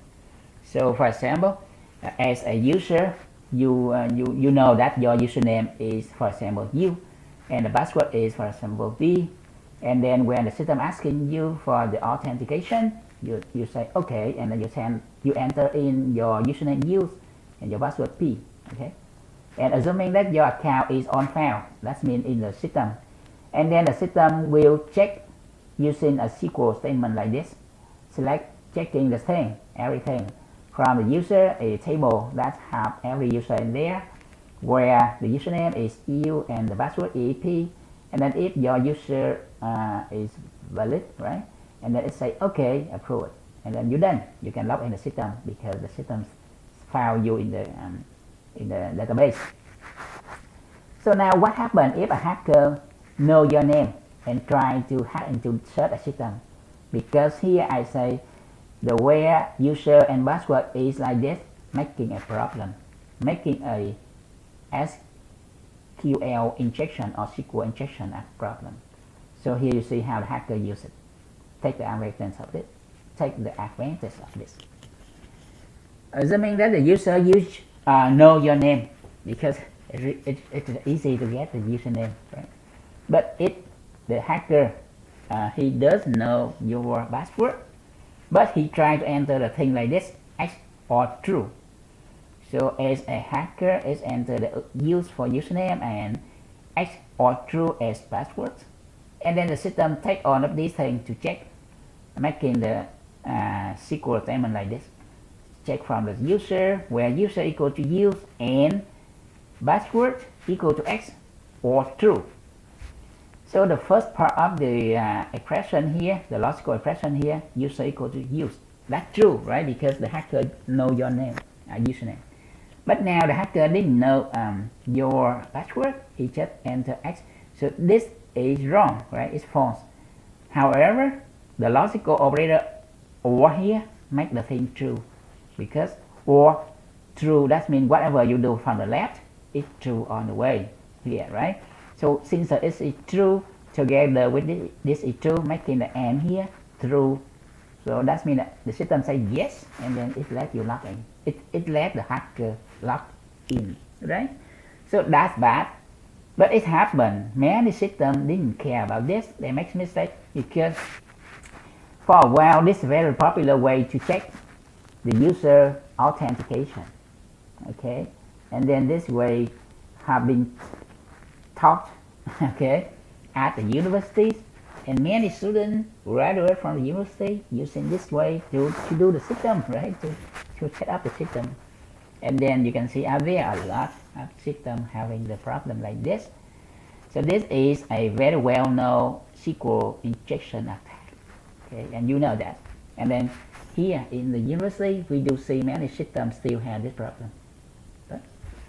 So now you can see the rest, not just because your usage, not because of the third party or the hacker outside, but because of the system development. Okay, so system development sometimes make a mistake and then let the rest there, or maybe the mistake come from the design of the system somehow. Okay, and because the system designed by your company or staff, and then they have problem, or sometimes they design a business procedure with problem, and then that's bad. Okay. All right, we have been so far talking a lot about information security, and now we will take a break. We will resume at 9:25 a.m. Okay, Vietnam time. Okay, so you can have breakfast, take a break, some coffee. Okay, and then remember we resume at 9:25. Okay, go break now.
Trở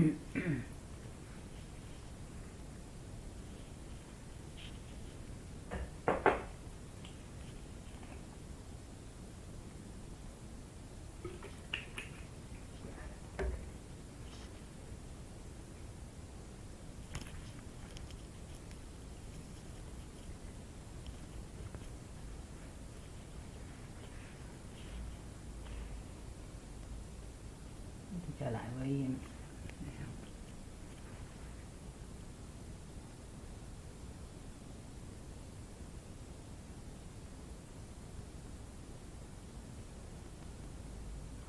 học môn này, các cái từ ngữ của nó các bạn có thấy quen không?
mình tiếp tục nhé. Trong này nó có môn mỗi học nó mỗi từ vựng, nó hay có một tập từ vựng.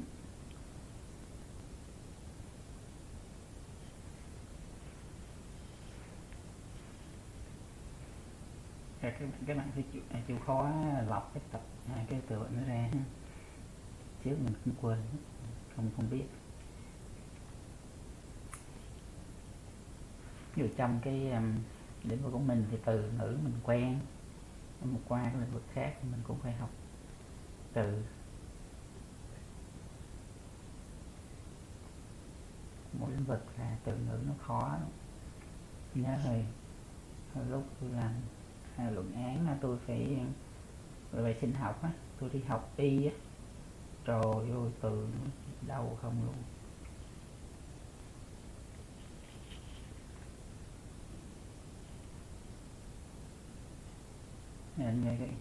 Các bạn từ kinh tế nhảy qua học về cái công nghệ là cũng nhiều từ á, phải lọc ra. Cái khó thứ hai nữa là cái ngữ cảnh này, cái phát âm này. Nhiều khi mình không có ngữ cảnh á, mình mau quên á, chứ còn từ nó có ngữ cảnh, cái mình quen, cái lúc nào đó mình dùng từ nào là tự nhiên nó quen, chứ không có hồi ví dụ ở Việt Nam mình học mình hay dùng từ điển, đúng không? Mình dùng từ điển, nếu gặp cái từ đó mình lo mình tra từ điển. Nhưng mà học hay nhất á, là đừng có tra từ điển, cứ để ý ngữ cảnh á, nó quen.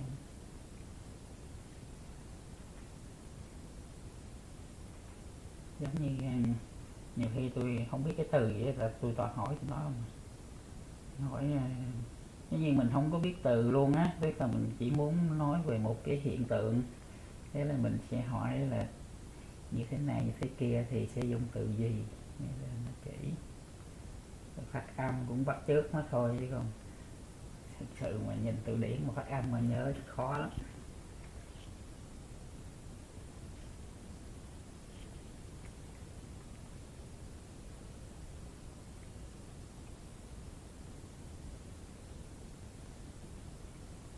Rồi quay lại học tiếp ha.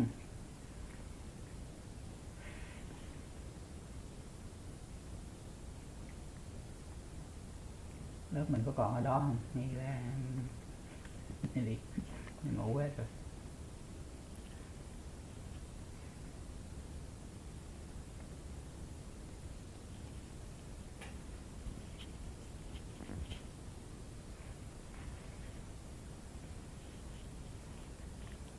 Alright, so now we're back to the presentation.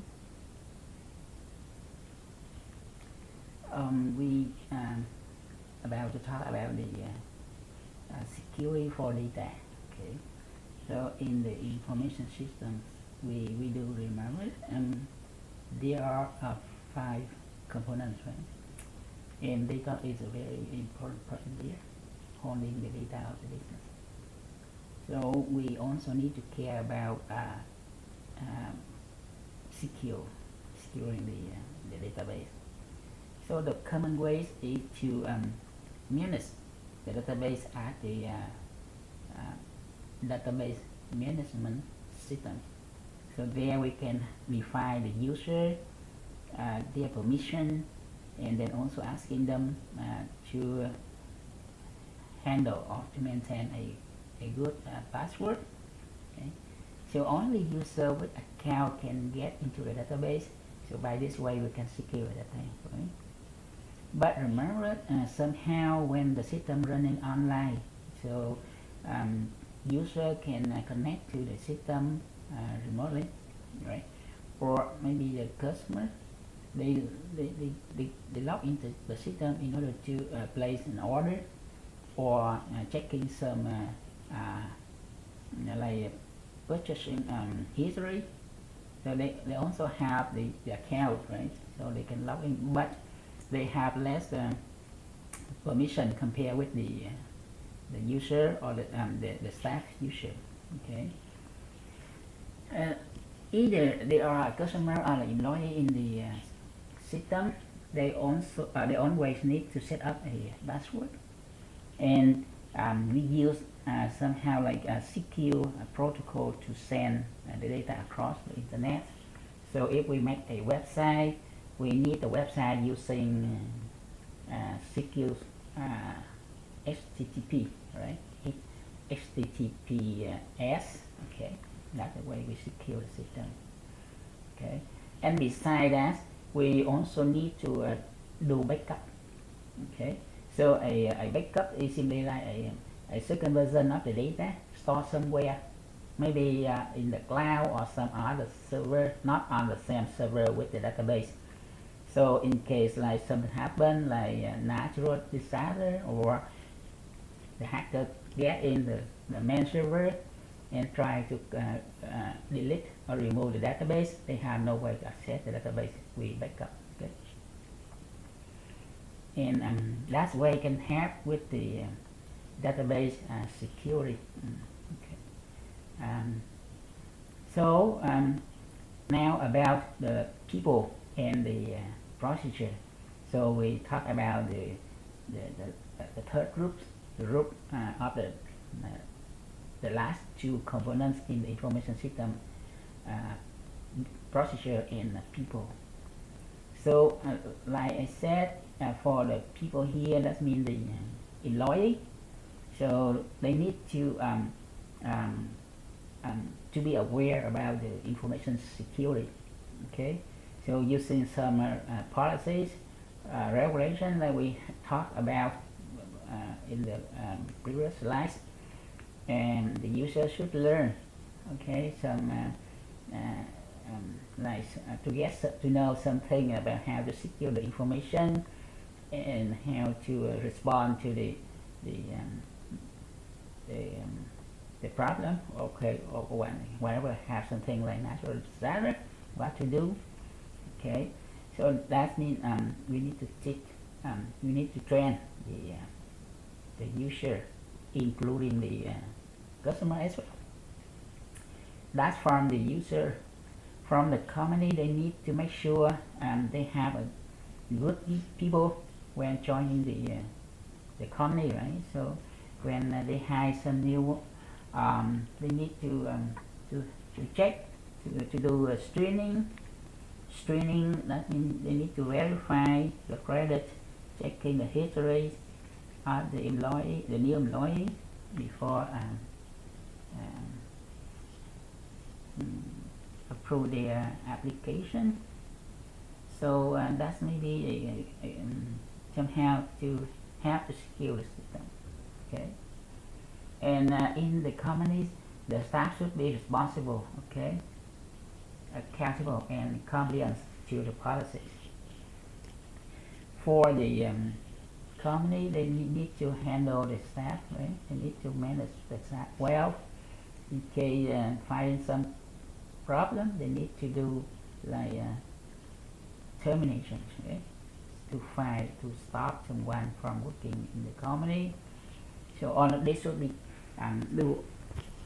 keep doing all the time, right? Making sure that no bad guy can join the staff, or no way for them to hack to the system. Okay. So that means when we do information security, remember we need to do at many different levels, at the technical level, right? And also at the business level, including a higher level of management. All of these should work together to make sure that the information system is secure, right? And also sometimes the system might have some visitor, right? Some guests. So we need to have an area in the system for them. Okay, never let them join the system like an employee, because since they are not employee, they should be like limit, right? They should restricted from using the system somehow. Okay, so that's for the guest and then the public user as well. And in the system, sure that we need to make sure the account use it. So for example, the only employee have account to the system, and when they no longer work here, then you need to remove the account from the system. Okay. So you can see that in the company these days they do it very fast, right? So in the morning, and the last day you are at the company, and then by the evening you can see that your email account no longer there. Right? They do super fast. In Vietnam or in the US, they do it super fast. So that's because they want to handle the security, maintain the security of the system. Okay. And also, always in the business we have a IT service, right? IT department that can help with everything regarding IT stuff in the company. So that's very helpful in case we have questions, and in case we don't know how to respond some thing, some situation or event, and then we can consult their advice. Okay, asking for their help. Okay. So that's all about the information security. And remember, we have many different levels to secure the information system, and for each level we have many different methods. Okay, so like doing some thing like active response on inactive response. So for backup is somehow like that. So we just like make a backup. So in case some bad thing happen to the system, we can recover from the backup stuff, right? Okay, and also we have some plan of activity like response, the recovery from disaster, or like how to respond from the situation. We only have the plan like that. Okay. So in the US they do have many plan for each situation, and then yeah, people should learn a lot to get ready. So in case there's something bad happen, so how should we do? Where should we get together, and how what should everyone to be deal with? So that's the plan. Very long list of things to do. Yeah. So that's an issue. Whenever you use it, and then we have to accept it. We cannot avoid it, right? So like I said, no way to say that we don't have no information security problem. Never, right? Always. When we use a computer, we have to accept it all the time. So learning information security, that means we learn how to mitigate, right? How to reduce the loss we may have. So how we make it lighter, simpler, right? Less hurt in case it happens. Okay, we cannot we have no way to remove it, to eliminate the information security problem. Never. Okay. And even we do that every day, but we still have, you know that in the U.S. The information of the employee or the even the government, federal employee, sometimes the information somehow to be leaked, but we don't know. Right? Yeah. So for example, sometimes I get a letter telling me that, oh, my personal information was leaked because of some attack from China, for example, and then I say, oh yeah, and then the letter will say that they will take care of that in the next 2 years to make sure that no one can use my personal information, blah blah blah, right? Like that. But we have to accept it, because sometimes it happens not because of us, right? Because at some other level, like at the system management level, or because of some policy or some procedure out there somewhere have a mistake, or just because the attacker, right? Because now hackers very bad. It's a good one that can beat any other one, so the security staff cannot stop him from getting into the system. So that's that. So yeah, we do information security here is to understand, to be aware, right? To be aware of that, and then we try to minimize the hurt, okay, minimize the loss, okay, but we have no way to completely remove it. Okay. So besides of doing some security response, we also try to monitor, okay, the system situation, okay, security situation. So we use many devices like the sensor one, right, or some recording stuff that can record every activity in the system, even if with the user log in, log out, we record all of them. So this user log in by what time, log out by what time, all of that. So that is a kind of monitoring, okay. And besides of monitoring, we can do somehow like the trap, okay, to catch the bad guy. So we try to put some like the hot spot there, so to attract the bad guy to come to exploit, and then we catch them, okay. So we check where they come from, and then by that time we can get them, okay. So like in the US, FBI uses that, okay. Then they try to find some cyber crime. They can simply make some honeypot. So like the flies, they landed there, and then they will get trapped. Okay. So we do a lot of ways to catch them, and then to monitor the activity in order to keep the system secure. Okay. Secure. So beside of secure plan, we also have the response plan. Okay, so like I said, we need to be ready to respond. So in addition to a security plan, the company always have the response plan.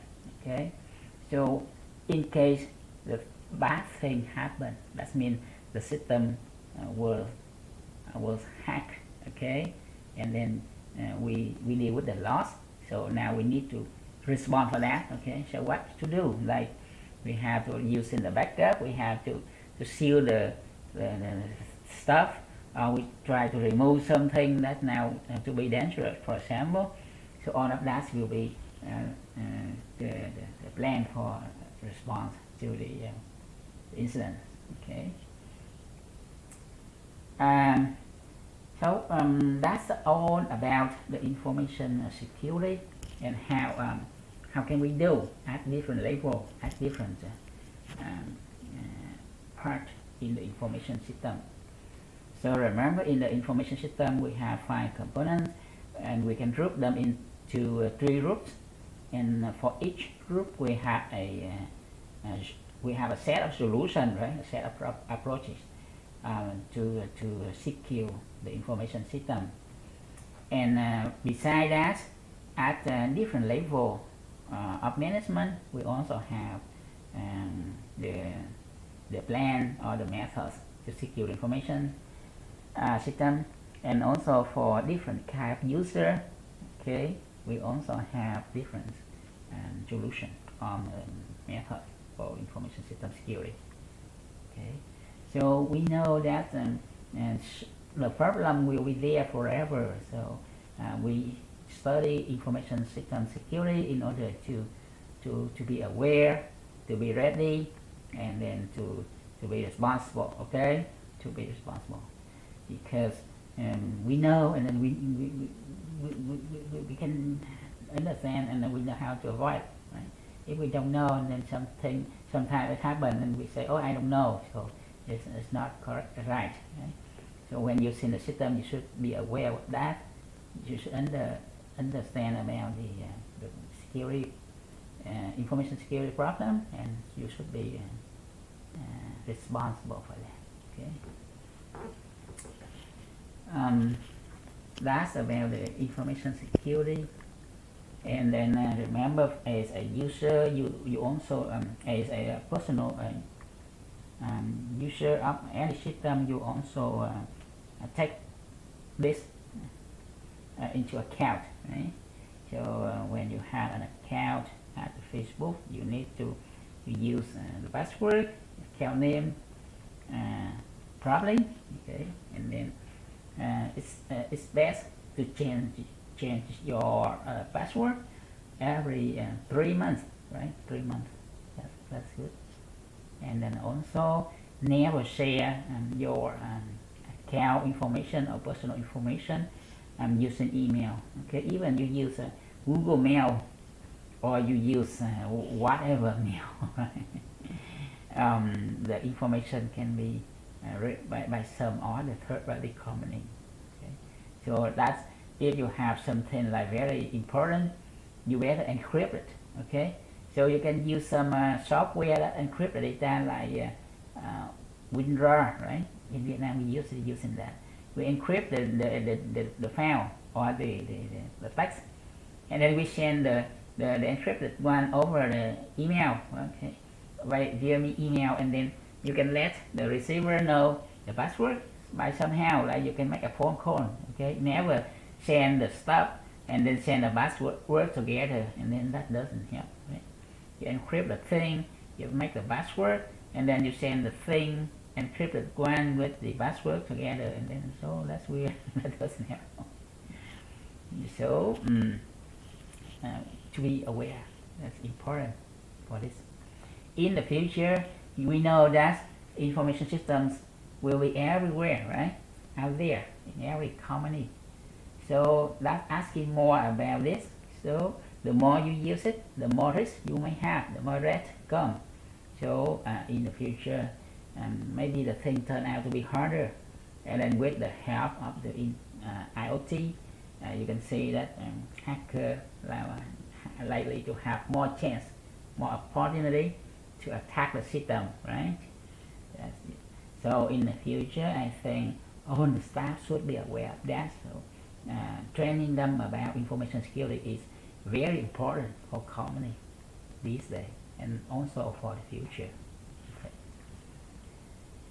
Alright, so that's all about the information system security. We have so far talking about that, how to mitigate the problem, and then as a user, what should you know, what should you be to be aware, and then how to get respond to the incident in case it happened, and then if you are a manager in the business, you know what to do, right, with your company or with your department to secure information system, because they have three groups of the thing at different level. You can secure them, and how that's the how we're talking about. Okay. All right. So that's the end of the chapter 10. So now we do some quiz, right, for the chapter 10.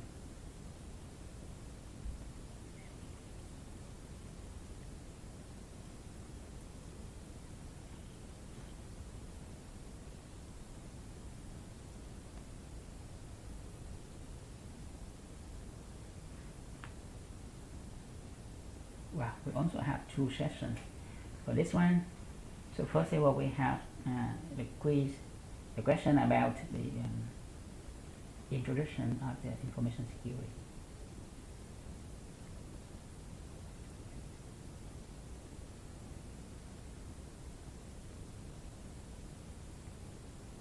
So talking about information security, we talk about the solution, right? How to reduce the loss and how to save the cost.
Okay, I will resend some quiz.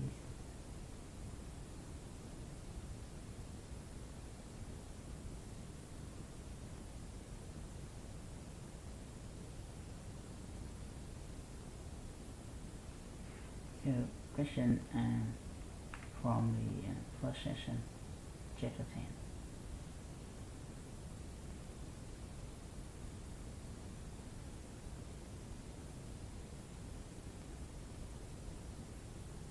It's very easy, right? The source of press.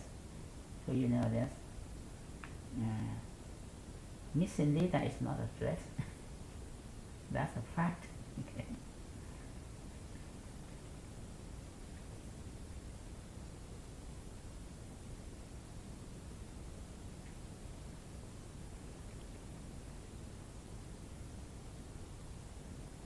So you can say that natural disaster, human errors, and then computer crimes also threats to the economy.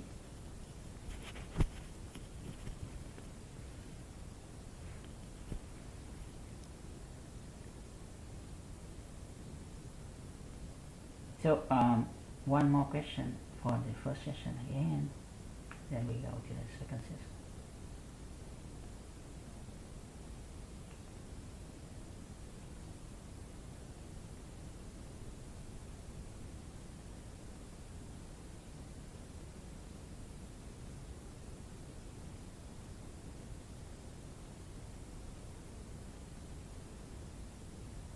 So here taking into account two things. The first one is the risk of loss. Second one is the cost of implementing the self-growth. So what is the job of information security?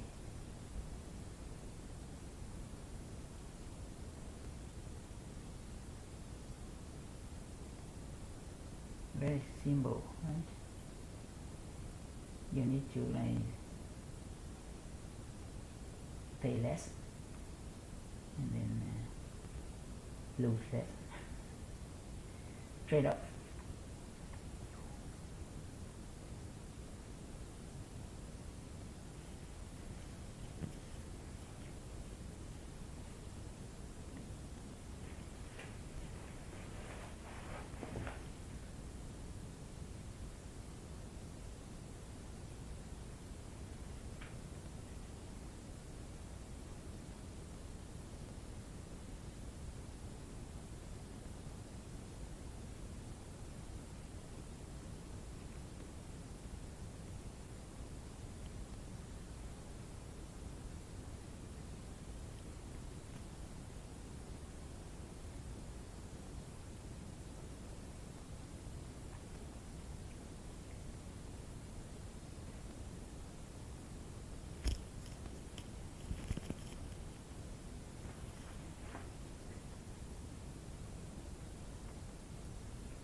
So now we have question for this second session.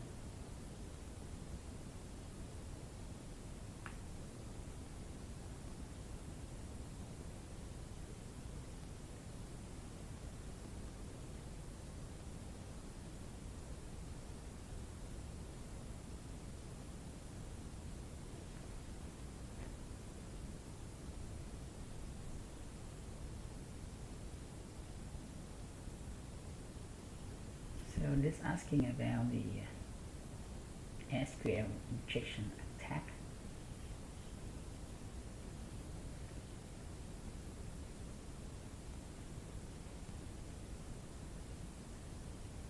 So SQL attack can come from a mistake made by the information system, what design, integration, re-engineering, or development.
And second question.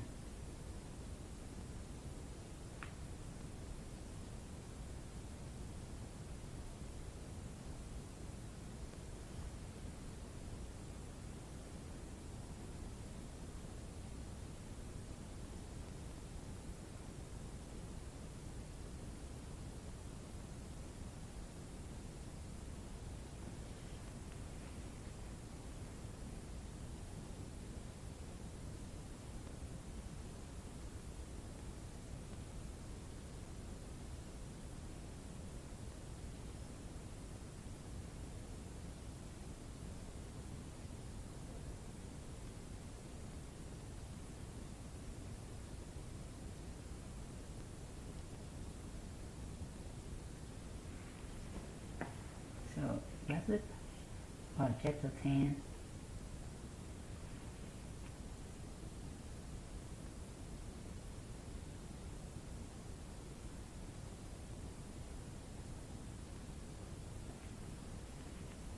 Okay, I will present the question for the session 2.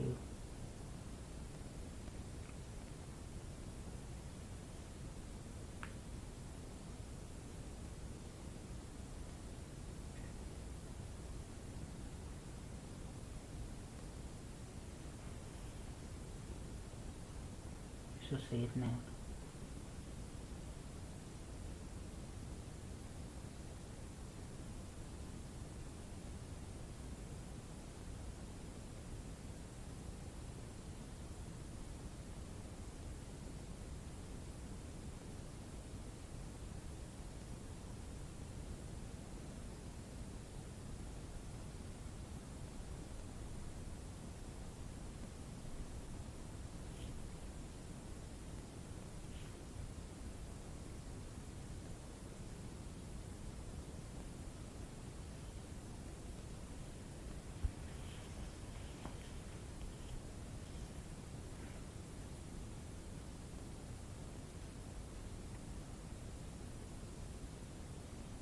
So if you miss some question today, don't worry about that, because earlier in the next meeting I will resend the question for today's meeting. Okay.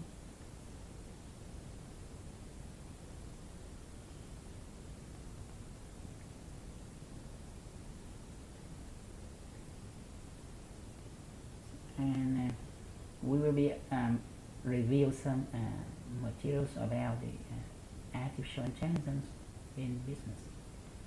But before doing that, we have a look at a problem with target. So in the slides, a case study number 10 for the chapter 10. So here we see a problem with Target. So Target is a supermarket in the US.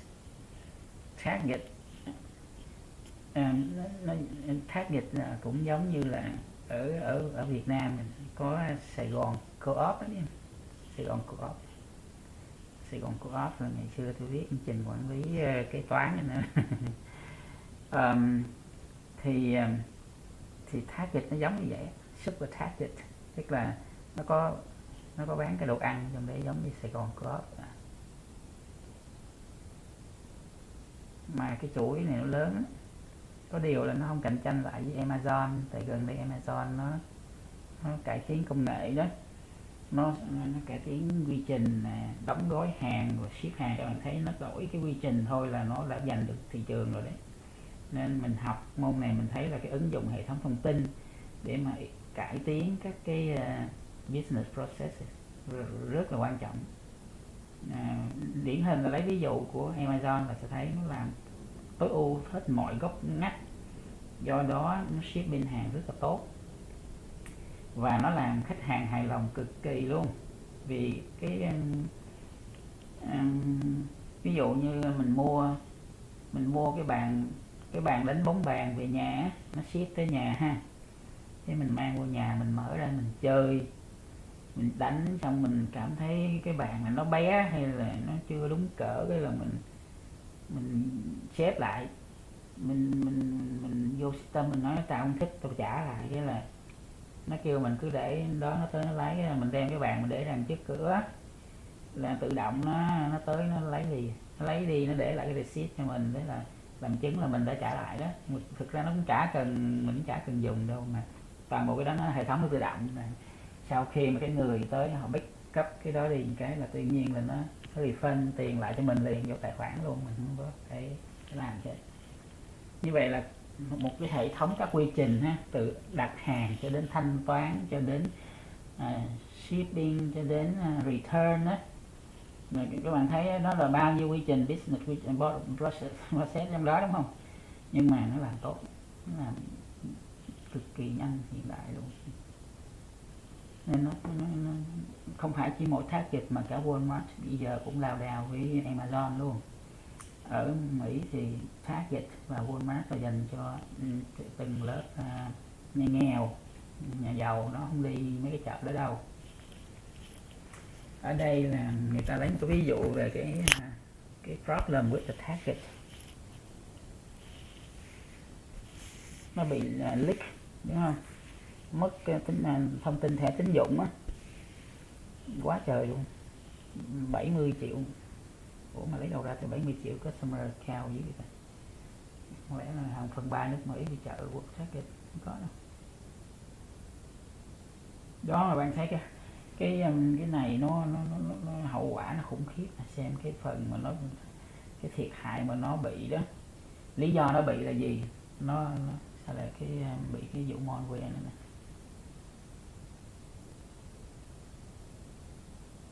Ok, đúng rồi, nó bị cái con malware. Nó là một cái Trojan. Tức là khi mình mua software nha, nhiều khi mình mua từ một công ty thứ ba, nó lấy công nghệ hay thiết bị từ Trung Quốc cũng là một cái rủi ro.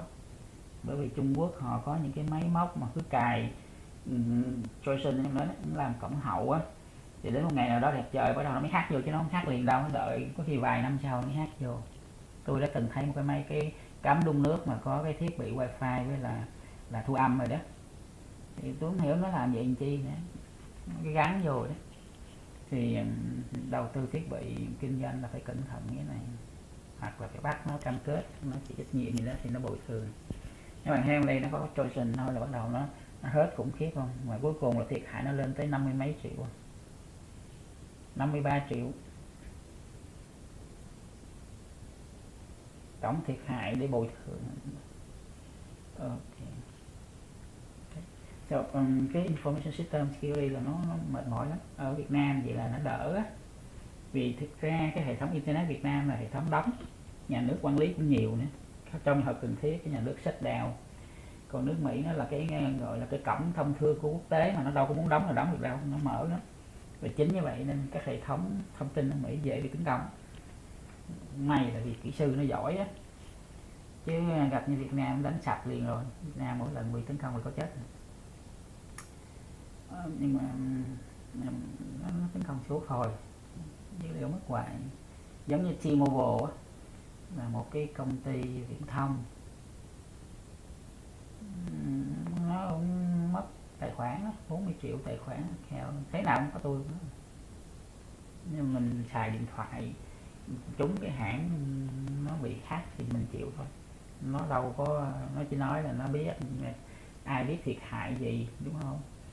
Mà nhiều khi giống như lâu lâu tự nhiên thấy cái thẻ, các bạn thấy cái thẻ ngân hàng ATM là để lãnh lương, nhưng mình có bao giờ đi lấy cái thẻ đi mua hàng đâu, mà tự nhiên cái lâu lâu xuất hiện một cái mục mua hàng hiệu mấy trăm đô, mà mình có biết chắc mình không dùng cái thẻ đó để đi shop, đi chợ, có cái thẻ mình cái thẻ nhận lương này, ai mà đi lấy cái thẻ đi mua đồ thì báo đấy, cái báo nó thì nó kêu là nó refund, nó đổi thẻ, mà rõ ràng mà đấy thông tin bị hack rồi đấy, mà mình không phải do mình, đúng không? Tại vì mình có dùng cái thẻ đó bao giờ, chỉ có thể là do ngân hàng hoặc là do cái bên thứ ba nào đấy nó bị.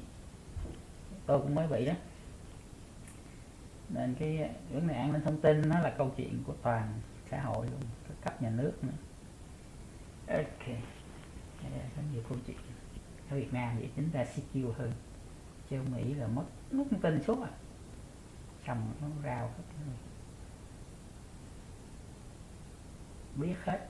Mỹ đưa cái tên biết luôn ở đâu, cái nhà này mấy thế hệ con cái biết rồi.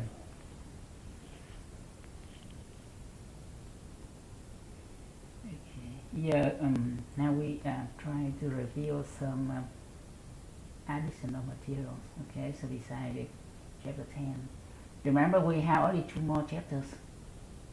Hôm nay là mình học chapter 10 rồi nè, mình chỉ còn 2 chapter nữa, mà 2 chapter sau á là một cái là về information system management á, thì chúng ta sẽ nói kỹ rõ về cái đấy ha. Bởi vì chúng ta là dân kinh tế mà, dân kinh doanh mà, thì mình phải biết cái vấn đề quản lý. Cái chương thứ 11, chương thứ 12 là system information system development, tức là gọi là phát triển hệ thống thông tin á, thì chúng ta sẽ giới thiệu sơ lược thôi, bởi vì ở góc độ bạn là nhà quản lý, bạn chỉ cần biết là phát triển cái hệ thống thông tin thì nó có những cái quy trình như thế nào, còn chi tiết bên trong công việc nặng nhọc như là coding hay là design ấy, thì cái đó là from computer science, tức là những người làm IT đó, hoặc là MES họ mới phải làm. Câu chuyện nó phức tạp lắm, tại vì nó có nhiều phương pháp, nhưng mà tôi cũng nhìn trong cái slide này tác giả chỉ sử dụng những phương pháp giống như hồi tôi chưa đi học đại học hay sao á, nó rất là cũ rồi, nên cái slide này ổng không có, chắc ổng cập nhật lần xưa ông học vậy ông làm vậy, nhưng mà rõ ràng đó là xưa rồi, 20 năm hơn. Thì mình sẽ hiện nay phát triển thông tin nó đâu có phải những bước như ông nói vậy nữa, thấy rồi. Thì cái phần mà gọi là system development á, thì mình sẽ giới thiệu sơ lược thôi, nhưng mà cái phần system management thì chúng ta sẽ nói nhiều, bởi vì chúng ta là dân business. Đấy, thì đó là chương 10 và chương 11 và chương 12 là xong. Để nhớ chúng ta còn sau cái buổi đó thì chúng ta còn 3 buổi có mình báo cáo, chưa thấy lớp bổ sung đề tài gì hết trơn á. Thì hôm nay mình sẽ review cái này để các bạn thấy là tại sao chúng ta dùng cái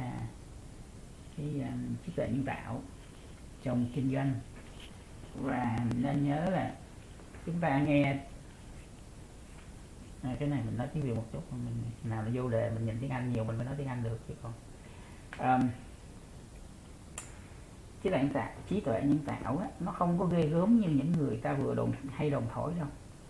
Những người mà nói về trí tuệ nhân tạo mà nhiều á, thấy nó vẽ ra viễn cảnh thật là khủng bố, là vì họ không hiểu về trí tuệ nhân tạo. Chứ còn hiểu rồi, ví dụ như làm rồi á, giống như tôi làm hoài, tôi làm mấy năm biết, nó đâu có ghê gớm vậy. Nếu mà nó ghê gớm vậy tụi tôi đâu khổ sở như vậy. Nó nói thật nó cũng còn ngu quá, mình mới làm nhiều quá. Thì ngay cả những cái người nổi tiếng như là Elon Musk, các bạn biết cái gì Tesla CEO, cách đây mấy năm ông với là ông Elon Musk với là Facebook CEO hay cãi nhau về cái mối nguy hiểm của trí tuệ nhân tạo, đúng không? Thì tất nhiên là Elon Musk là người tài giỏi so với anh kia rồi, nhưng mà rõ ràng là Elon Musk cũng nói quá, bởi vì lúc đó tôi thấy nói như vậy là nói quá, là đưa trí tuệ nhân tạo quá xa. Thì tôi cứ nghĩ là tại sao một người như Elon Musk nổi tiếng như vậy lại có thể những ngây ngô như vậy. Nhưng mà năm ngoái ông ta thừa nhận là bây giờ ông nhìn cái đội ngũ phát triển xe tự lái là ông mới thấy là xe tự lái thật là khó, tức là xe tự lái rất là khó. Thì các bạn biết là trong lĩnh vực điều khiển tự động cho trí tuệ nhân tạo thì cái việc mà nhận diện xa trường và điều khiển xe là dễ lắm rồi đó, chứ không phải khó đâu. Nên khi mà Elon Musk nói câu đó thì tôi mới biết Elon Musk cũng chả hiểu về trí tuệ nhân tạo.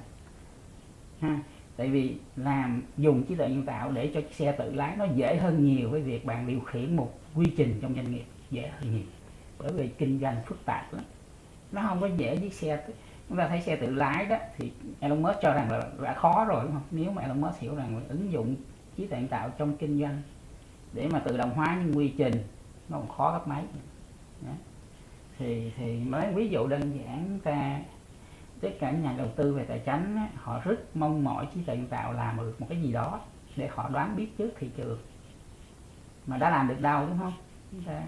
Nói thật, nếu mà tôi mà thành công với cái việc mà dùng trí tuệ nhân tạo để mà đoán biết trước thị trường thì tôi không đi làm nữa, tôi cứ ở nhà thôi, vì tôi cứ canh chứng khoán lên xuống tôi bán là đủ. Cái việc mà kiếm được vài trăm nghìn mỗi năm là quá dễ, đúng không? Cái điều chúng ta không có biết nên nó cứ bị thua hoài nhiều khi trúng thì trúng cũng giữ, mà thua cái sạch bắt. Đó là vì trí tuệ nhân tạo chưa làm được, và tôi nghĩ cũng chưa có ai làm được, và chưa có một cái nhà đầu tư chứng khoán nào thành công suốt ở trên cái sàn hết. Như vậy là trí tuệ nhân tạo chưa làm được. Thì với như vậy á, cái chuyện mà đầu tư tài chính cho dù nó phức tạp nhưng mà nó còn nằm trong tầm tay, bởi vì các thông tin thị trường nó đã có sẵn, đúng không? Cái vấn đề chúng ta khó là không biết thông tin nào là quan trọng ở từng thời điểm vậy thôi. Mà đấy mà trí tuệ nhân tạo còn chưa làm được thì làm gì mơ tới chuyện một ngày mà nó thống trị con người, bởi vì con người vẫn vô địch, đúng không? Nên nói về trí tuệ nhân tạo trong tương lai là thay đổi con người, thay thế người hay điều khiển con người á, tôi không biết. 10 năm nữa thì chắc chưa có đâu, bởi vì những gì tôi biết trí tuệ nhân tạo giờ nó còn lâu lắm. Bao nhiêu năm tôi nhìn thấy nó có thay đổi gì lắm đâu, đúng không? Chúng ta đi từ machine learning qua deep learning, thiên hạ ca ngợi nó cho lắm, nhưng mà nếu mà bạn thực sự làm với nó, bạn thấy không có gì thay đổi, không có gì, chỉ là những cái cải tiến mới vì bây giờ máy tính nó mạnh đó, tính toán nhanh hơn, và cải tiến của nó đây là gì, nó xử lý nhiều tình huống hơn vậy thôi. Ngày xưa mình không làm được điều đó bởi vì máy tính nó không chạy nổi, còn bây giờ máy tính nó mạnh mà có cloud computing, tôi đưa cả hàng ngàn cái giải pháp, cái tình huống lên đó cho nó duyệt, nó tìm, nó dò, thì cuối cùng nó ra một cái nó phải tốt hơn cái trường hợp ngày xưa tôi toàn dùng random, đúng không? Bây giờ mình muốn tìm một cái solution mà mình có 10.000 phương án khác nhau, rồi nếu mà tôi duyệt hết thật chết nên tôi sẽ lấy random, và tất nhiên là hên xui nhiều quá thì cái chất lượng lời giải nó kém. Còn bây giờ trí tuệ nhân tạo với những cái hệ thống tính toán mạnh như Google đấy, nó có những hệ thống siêu máy tính lớn thì nó cứ việc nó gọi là nó ready, nó quét hết rồi nó lấy ra giải pháp, cái giải pháp là tốt nhất rồi, sau trường hợp bạn lấy hên xui. Nên đừng nghĩ quá thì trí tuệ nhân tạo nó cũng còn dở lắm. Bởi vì vậy nên bây giờ các cái job về trí tuệ nhân tạo nó đi nhiều, đúng không? Thì ta thuê những người làm, bởi vì nó còn dở quá nên phải thuê nhiều, chứ AI mà nó siêu quá rồi thì còn thuê nữa, nó tự làm cho rồi. Rồi bây giờ ở đây á, trong cái slide này nó không nằm trong các cái chương, bởi vì tôi đọc các cái slide của tác giả thì ổng cũng như sao, ổng là bên lĩnh vực kinh doanh. Trong máy tính nó có một cái nhóm những người bên kinh doanh, họ nghiên cứu về máy tính á, thì họ không có rành lắm về công nghệ, họ chỉ biết về sử dụng, họ chính là những người MS á. Nên ông ra không nói hết mọi thứ về trí tuệ nhân tạo ứng dụng kinh doanh. Ở đây tôi review lại thì chúng ta sẽ có cái này nó không có nằm trong chapter ha, nó là trong cái extra, trong additional materials we have for this class.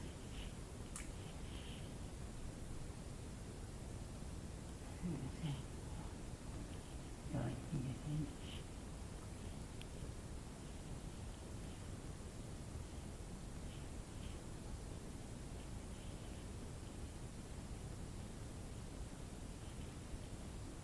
cái này là tôi tổng hợp từ hai cuốn sách mà tôi thấy hay nhất ở thời điểm này. Cuốn thứ nhất là trí tuệ nhân tạo cho kinh doanh, cho business automation, TU là kinh doanh. Và thứ hai là cái gì ta, cái này không biết ở Việt Nam dịch là chuyển đổi số, ở đây các bạn lưu ý là những thuật ngữ người ta dùng đây là thực ra là tôi không dịch nhiều cái, không dịch qua tiếng Việt được ha, giống như Việt Nam mà cứ hỏi giống như trường số 9 vừa rồi chúng ta học về business intelligence, đúng không? Mình biết nó, tức là khi mình nói cái từ đó bằng tiếng Anh mình hiểu á, nhưng mà thật sự giờ hỏi tôi tiếng nó dịch qua tiếng Việt là gì tôi không biết. Bây giờ tôi không biết. Giờ sẵn đây hỏi lớp mình luôn nhé. Lớp đã học kỳ số 9 rồi đúng không?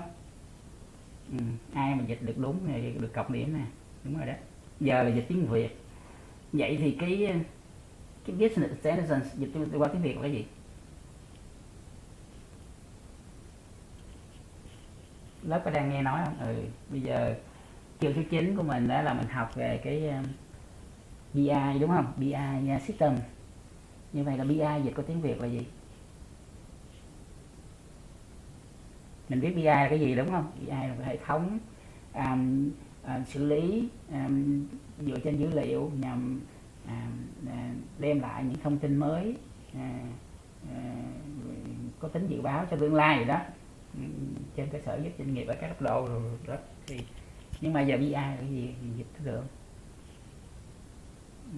Cái này trước tôi hỏi một số người không biết, tôi không biết tiếng Việt là gì. Trí tuệ doanh nghiệp á hả?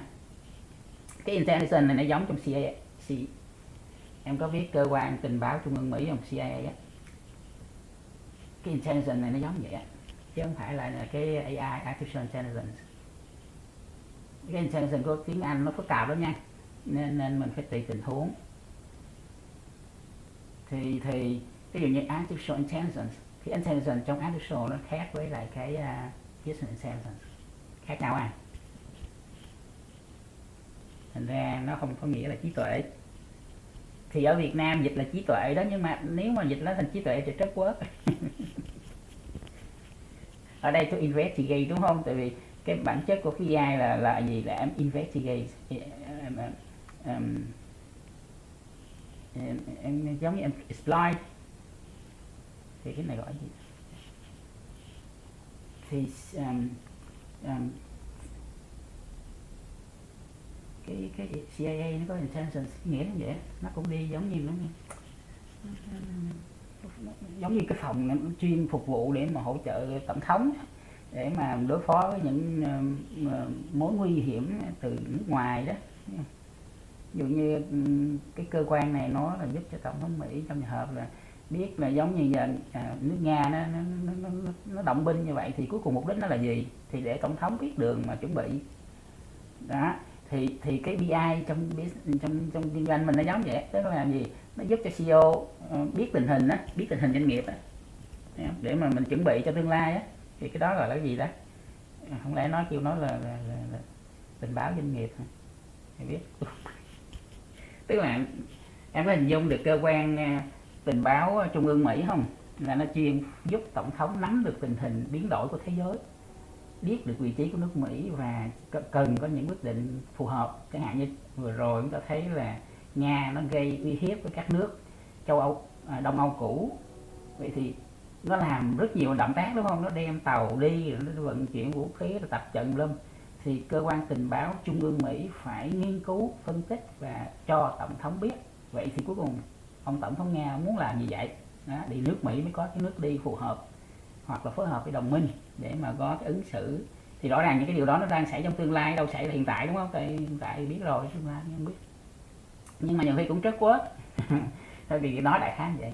Thì bây giờ BI nó trong business á, nó cũng giống vậy á, tức là nó giúp cho ông CEO biết tình hình, chứ không nhiều khi CEO đâu có biết gì đâu, cứ đi họp không à.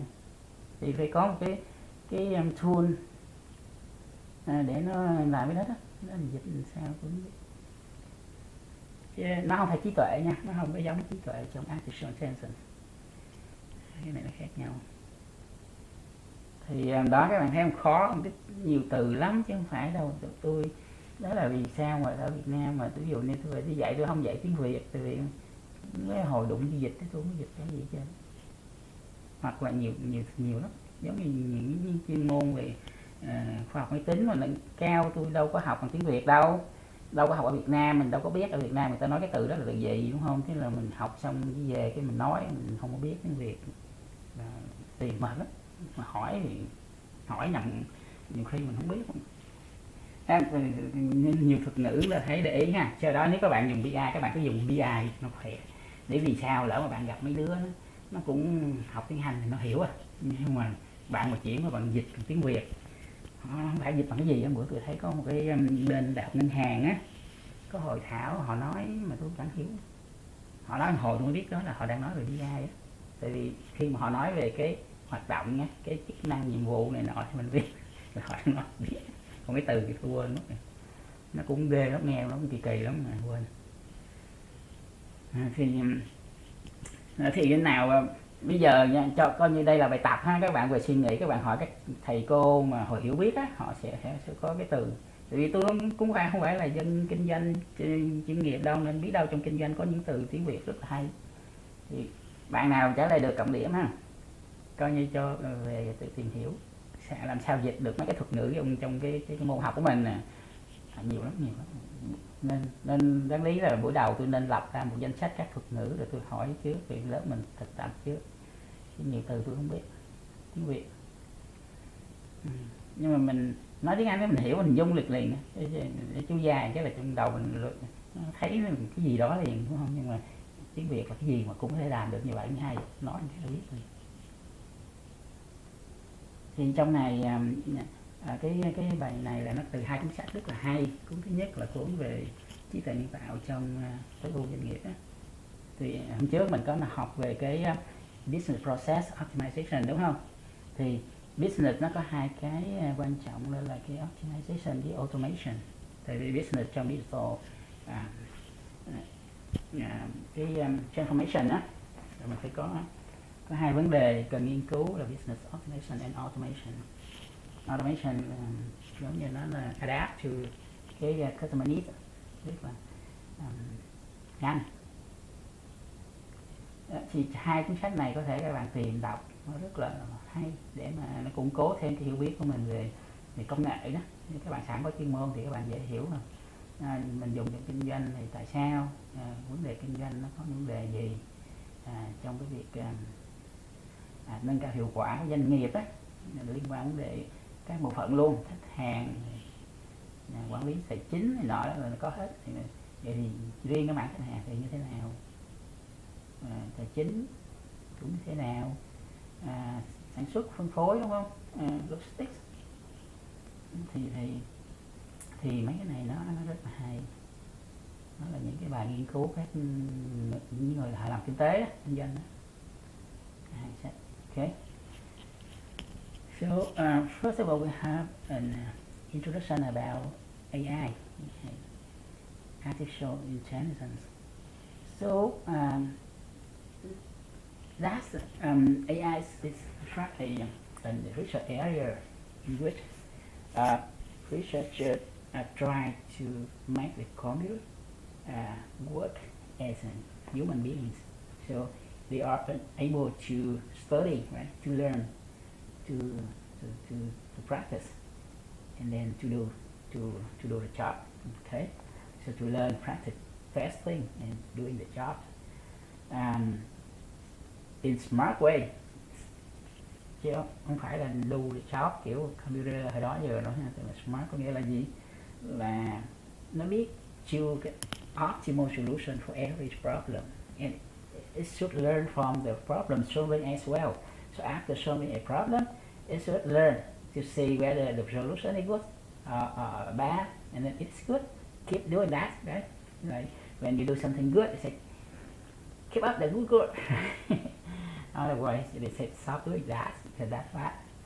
So it should be able to learn from solving the problem. That's very important because that's how people call the experience, right? Experience. So you do, the more you do, the more you learn.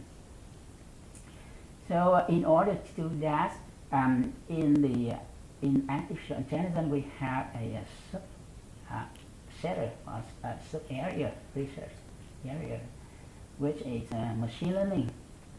This is simply focusing on helping computer to learn using multiple methods. So we will talk about the method in machine learning later. And in machine learning, recently we have a knowledge, like smaller research area, focusing on the multiple layer learning. Okay, so from machine learning, and then now we again focusing on the smaller research topic, simply about how to learn using multiple layer approach. Okay, so when we learn something and we're done, right? We're not like spending more time to learn or checking the thing we learn. But now with the deep learning, we learn more from what we learn. So after we learn something, and we look back to see how the thing can help with the job, and if not, and then try to figure out what happened with the thing we learned. Is any way to get more from that in order to do the job better. So that's what deep learning does. So it's more specific, okay, and it's like somehow can help the computer to work better. Okay. So from the search terminology, we have the artificial intelligence. So I already talked about that, right? So machine learning as well, and deep learning. So these three, one from the other, are very close. So they're not separated. They're just talking at something about some same thing. Okay. So never say that artificial intelligence and machine learning are the two different things. No, they're the same. But machine learning somehow like more concentrated something, right? So they more focusing on learning instead of artificial intelligence focusing on how to make the computer to do the job like human beings. So AI somehow very large, right? Very general concept regarding the use of the computer. they say that they want to make the computer working like human beings, okay? But it's very, like somehow very large, right? Big. So now we do something more, like trying to focus it on some specific thing. So we do the machine learning because in order to do the job like human beings, at least you should be able to learn like the human being do, right? So machine learning simply help the computer to learn, and as long as we have we make it learn, we find out somehow to make it learn better. So we go deeper or more focusing on another research area, smaller one, deep learning. Okay, so that's it.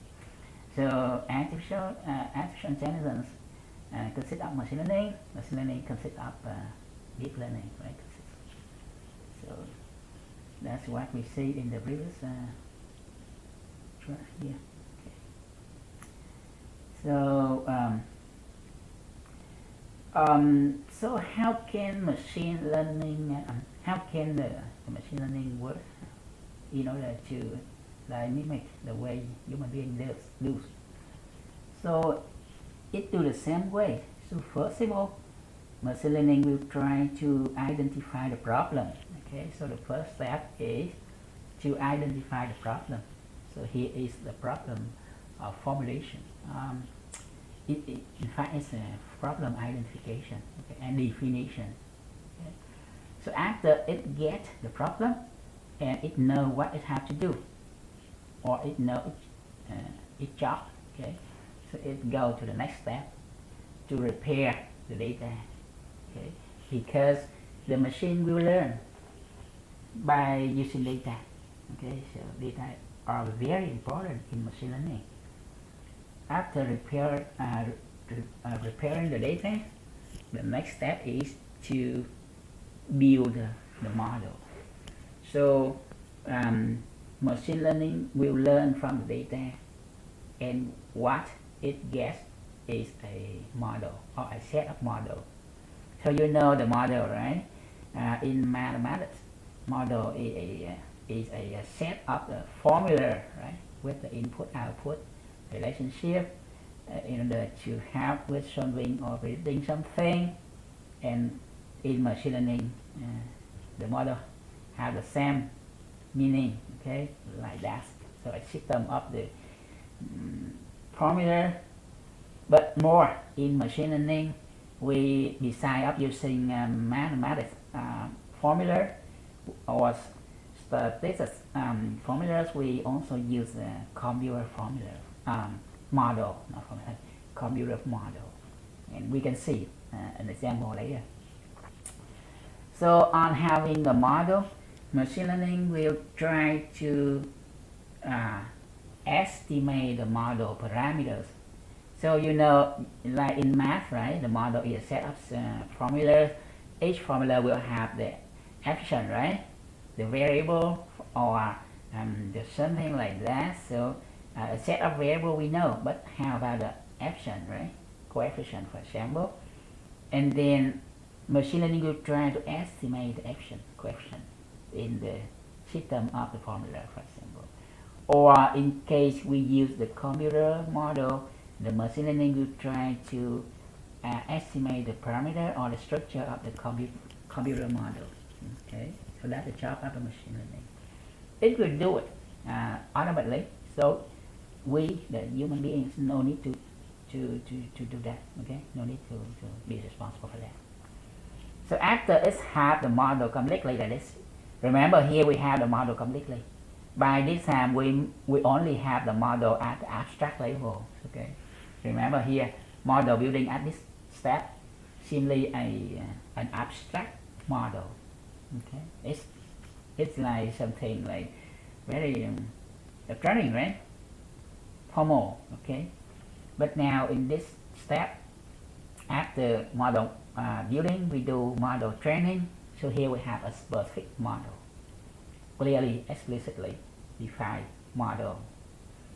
And after we have the model, we then apply the model to solve the problem, but not doing that right away, after testing. So after having the model, the complete model here, machine learning will go the next step go to the next step, testing the model.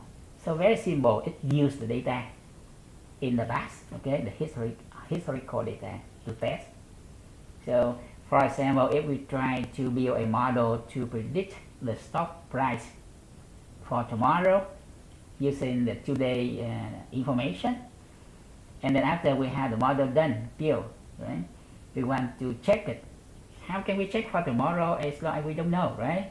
So we then use the data in the past, okay, so historical data.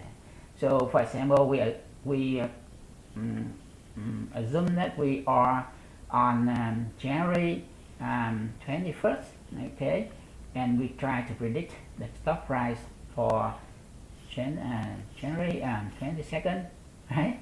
You do that way. So we go back to the past, okay, in order to test the model.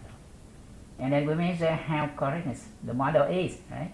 The accuracy or some other evaluation method. In this, we will talk about that later.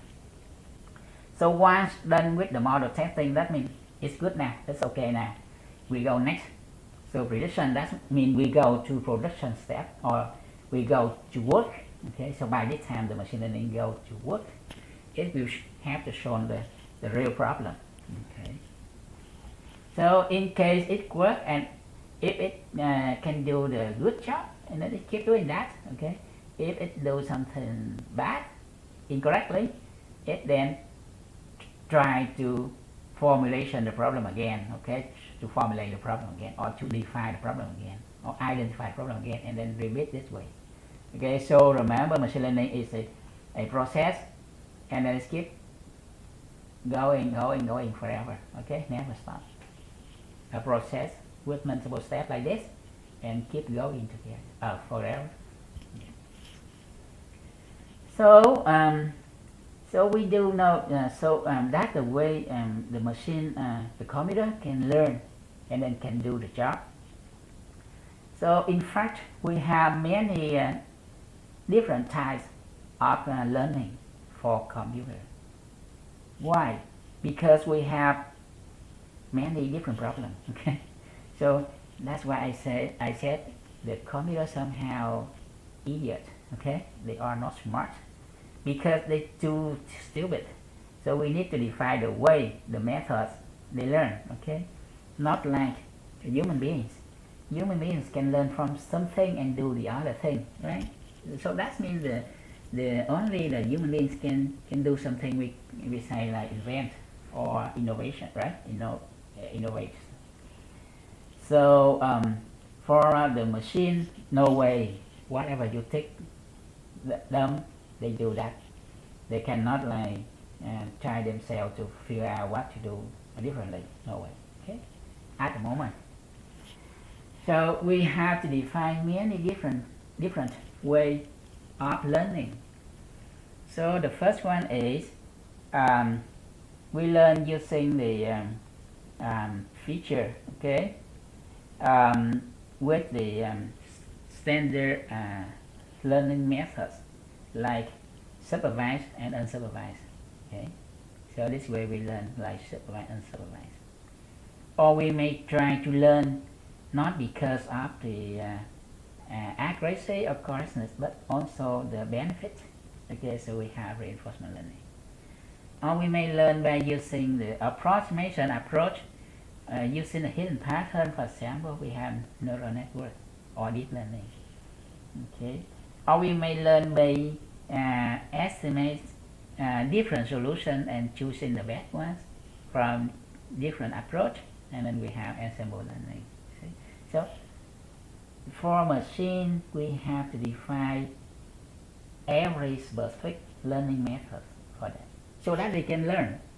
Because when as long as we are able to define the way of learning, we can coding the program. That's it.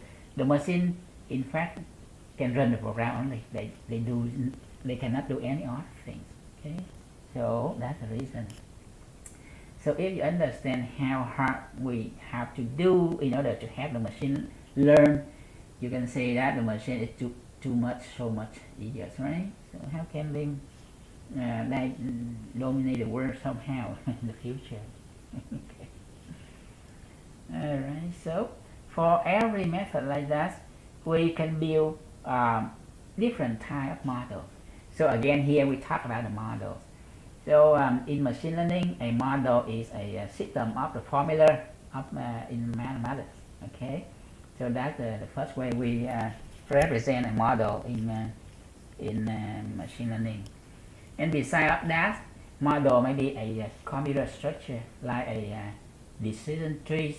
Okay, you can see the, in the last slide we talk about the decision tree. So decision tree is a way to represent a model. Okay, or the if then rule, right? If then rule is also a method to represent a model, and a lot more. We can use the chart, the graph, a lot of ways to present a thing, or neural network.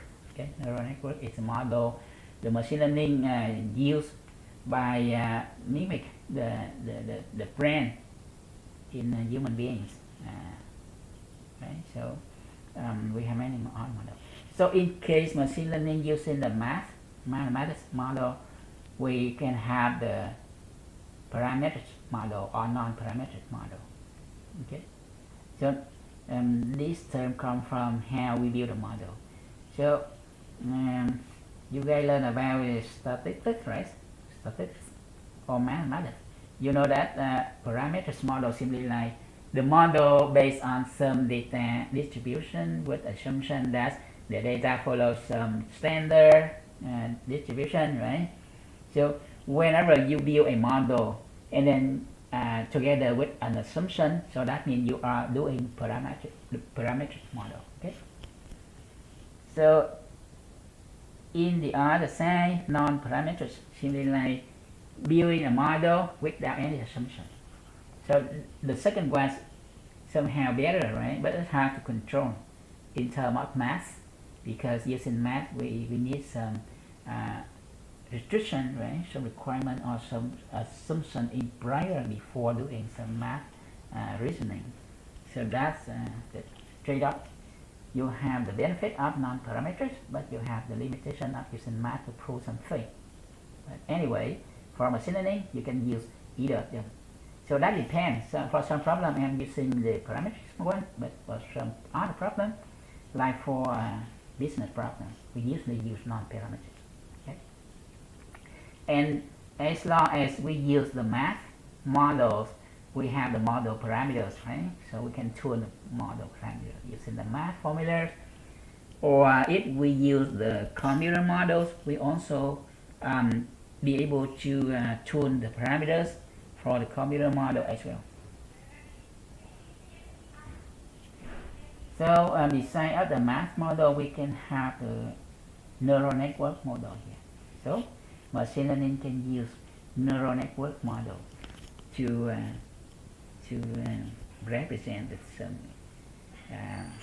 learning model from data. Okay, so this so here is an example of computer model. It looks fun, right? And besides that, we have many other structures that can help to represent the model from machine learning. So after we have the model, we need to test, right? So when we build a model and we train the parameters, like we say in the previous slide, now we need to evaluate the model. So how can we evaluate it? We evaluate based on how accurate the model is, right? So we have the precision and the recall in this or confusion matrix here in order to measure how accurate the model is. Or we may measure how much the model lose when doing the job. Okay, so all of this in this can measure how success the model is after doing learning from data. Okay, and we can combine the index together to have some new index, and then we always do this. Okay, so that's about the model and the use of model in machine learning. So now for the machine learning method. we divide them into subclass of methods here. So for a traditional machine learning method approach, we can use the supervised learning or unsupervised learning. Sorry, supervised learning, that means you make the machine learning, you make the machine to learn under some instruction, okay, under some supervised. So simply like you have the data with the input and output, and you expect the machine learning, the machine to learn and to approximate relationship between the input and the output. And then in such case, we ask the machine learning to do supervised learning. Okay. And remember, in supervised learning, we have many different sub methods. So the one to deal with the classification problem, the other one to deal with the function approximation or regression problem, like this. Okay. So for each sub problem, we have each sub method. Okay.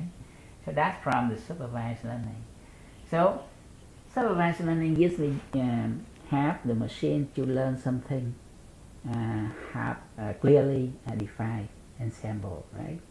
So for example, if we have if we want the machine learning to learn and to identify whether a person is Asian or not, okay, if he comes from Asia or not, by figure out like this. If the skin yellow, okay, so that's guy should be from Asia. Or he have the black eyes, so he should come from Asia, right? Because people from Europe have never had black eyes. They just don't have. If they are black, and you can see somehow like brown, not black. So if we have something clearly defined clearly like that, we can ask the machine learning to learn, and for such a problem, machine the good method should be supervised learning, right? Because we have clearly definition of the thing, right? This and that, and then that's supervised, because you know, right? And now you transfer what you know to the computer. So that's why we call supervised. The other side is the unsupervised. So in this case, we don't know. We human beings don't know. For example, when I look at the user on the Facebook, or I look at the user from South Vietnam, right, using Facebook, I don't know how many groups are there, right? So I asked the machine learning to try to learn and to help me to determine the number of groups of people are there. So it's clearly that I don't know, right? So I cannot tell the machine learning what to do. So in such a case, the machine learning needs some method like unsupervised learning. Okay. And for such a problem, the sub-problem should be clustering. Why clustering? Because we ask the machine to learn, to figure out how many groups are there, right? So that means cluster. So with this method, the machine will be able to learn and identify the number of groups are there. This is very useful for you when you do a market research, right? We want to do customer segmentation. So using the unsupervised learning or the clustering approach here, you can do it. Okay. Under the unsupervised learning, we may also learn by reduce the information. Okay. So remember when we use BI, and in the first the activity data acquisition, right? We may have a problem with data, like it's too much detail, right? Granularity, right? You know that, right? Granularity. So that means you have the data somehow too much detail. So now I want to reduce the detail. So because if we go to detail too much, and then we have many attributes, okay? So now we want to reduce the number of attributes. We can use the unsupervised learning. it can help to reduce that. It can help us to choose the right property or attributes that can help us with the data mining, for example. So under unsupervised, we can have the dimension reduction, okay, dimensionality reduction, and also we can have the association rule methods. So remember that in the shopping cart analysis, once we talked about, we can check how frequent people buy burger after buying bread. Okay, so how can we do that? In machine learning, we have a method named association rule mining. Okay, so this is a method for unsupervised learning. So you can say that in machine learning we have two popular group of method, right? And then when data mining using either of the group, we have supervised data mining and unsupervised data mining. Okay, that reason. So here is another example using machine learning for prediction analysis. So you know the problem of prediction, right? Prediction analysis. So that means we want to predict something from action data. Okay, so machine learning to do that by using the supervised learning. Right? The way it does is collect the data, doing some preprocessing. So preprocessing here look like we do with the BI, so in which we need to clean the noisy stuff, okay, remove the missing value, and then formulate the data in the right format in order to fit. Okay? And then the next step is to use some unsupervised learning to extract the feature or the cluster that describe the thing, and then turn them into a model. So in the model, we will keep building, testing, training, building, testing, like this. Okay? So you see the three steps of building, training, testing, building, training, until we succeed. Okay, so after that we have the learn model or the product here, and then from now it can go to work. Okay, so go to predict, go to solve the real problem. Alright, so for machine learning prediction, for prediction problem, machine learning will do the way like this. Okay. And remember, by the time we build the model, we may train, test, and review many times until we have a very good model to fit with the problem, and we can use it here. So here I say this is a complete model, right? And then that complete model can go to work to solve the problem of prediction. Okay. All right. Beside of the prediction, machine learning can do other problem, can help with other problem. For example, we have the function approximation. In such a case, we can use supervised learning. Okay. So assuming that we have a data with many plots like this, we try to figure out a model. So the model here may be a linear, right? Linear model. So the machine learning can learn and define the linear model to approximate the function dot around here. Okay. So remember, with machine learning we can do function approximation. Okay. So it means the machine learning will build a model that allows to do function approximation for some known function or unknown function come from the data. Right. So that's how the machine learning can help. So let's see another problem. So now we have the problem of classification. Assuming that here we have some observation, some data points. Okay, they distribute around like this. So now I want to build a model that can help to classify these guys into two groups. So I know the group. Okay, here we know the group, but we don't have the model. And now we ask the machine learning to make the model. So that means we use supervised learning. Okay, why we use supervised learning, not the clustering? Because here we know the group, we know this group, we know that group. The only problem is we don't know the model, right? So we ask the machine learning to build a model to help us to classify these two groups, to discriminate the member of these two groups. Okay, so such problem is supervised learning. And again, in case we don't know the number of groups here, we just see many dot, right? and then we want the machine learning to help us to determine the root. In such a case, we then use unsupervised learning. Okay, so remember the method depending on the problem we define. So in case I define the problem like this, I use supervised learning.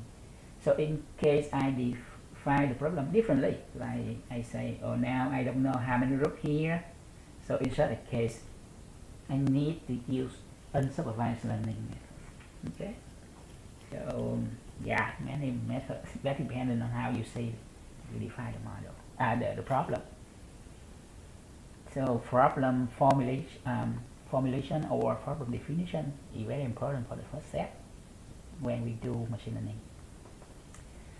So now we see back another problem, prediction. Okay, so here we have many observations, right? Every row is an observation. We have like 20 observations with many properties from left hand side, and from right hand side we have a value, right? Prediction or the outcome. So here I want to, based on the left hand side, to predict the right one. So that means I do the prediction problem, prediction analysis. So in such a case, we use supervised learning. Why? Because here we have a thing, right? We know if this and then this, if those and then this, right? So that means if left and then the what on the right. So that means we have the things. So now I want the machine learning to capture that, okay? Because in the future I want machine learning can deal with the problem for the new data void or new observation. So this problem will be prediction problem, and then we use supervised learning. Okay? So remember, be careful with using the method based on the problem you define. Okay, depending on the problem. So here again, I have a group of objects. Okay, but I don't know how many groups in them. I expect to have results telling me like there are 2 groups like this. So in such a problem, I need to use unsupervised learning with the clustering, right? So because I don't know how many groups, so the machine learning should learn and then help me with that. So the method should be unsupervised learning, and the results will somehow like help us to segment the subject, right? The object here into groups. Okay. So this is a unsupervised learning problem. And again here, dimensional reduction, right? Dimensionality reduction. So because when I collect the data, for example in BI I collect the data, and because I go too detailed and then I have many dimensions, right? So now I say, oh, it's my mistake. I need to reduce the dimension of the data. So how can I do it? Because I'm done with the survey, so how can I go back, right? So I need to use some machine learning method to reduce the data for me, reduce the dimensions of the data for me. So here we see that we have a data in 3 dimensions with 500 observations, and then we want the machine learning to reduce the dimension, like go down to 2 dimensions only, and go down to fewer observations. And in such a case, we can use unsupervised learning, and this is the dimensionality reduction. Okay, and then it can have result like this. So you see, machine learning, in machine learning we have many different methods. Okay, and that depends on the problem. So depending on the problem you define or you have to deal with, you have the specific machine learning methods.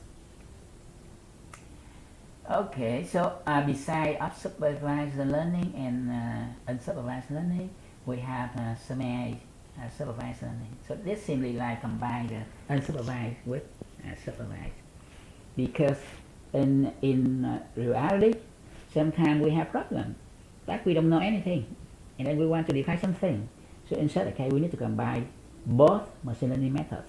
Okay, first I need unsupervised to help me to figure out something about the problem first. Okay, and after that I define the thing based on what the computer brings to me, and then based on what I define, the machine learning should follow that. So that means the machine learning then supervised learning with me. Okay, so we define the semi-supervised learning. You can say semi or semi, it's okay. All right. and reinforcement learning. So what happened here?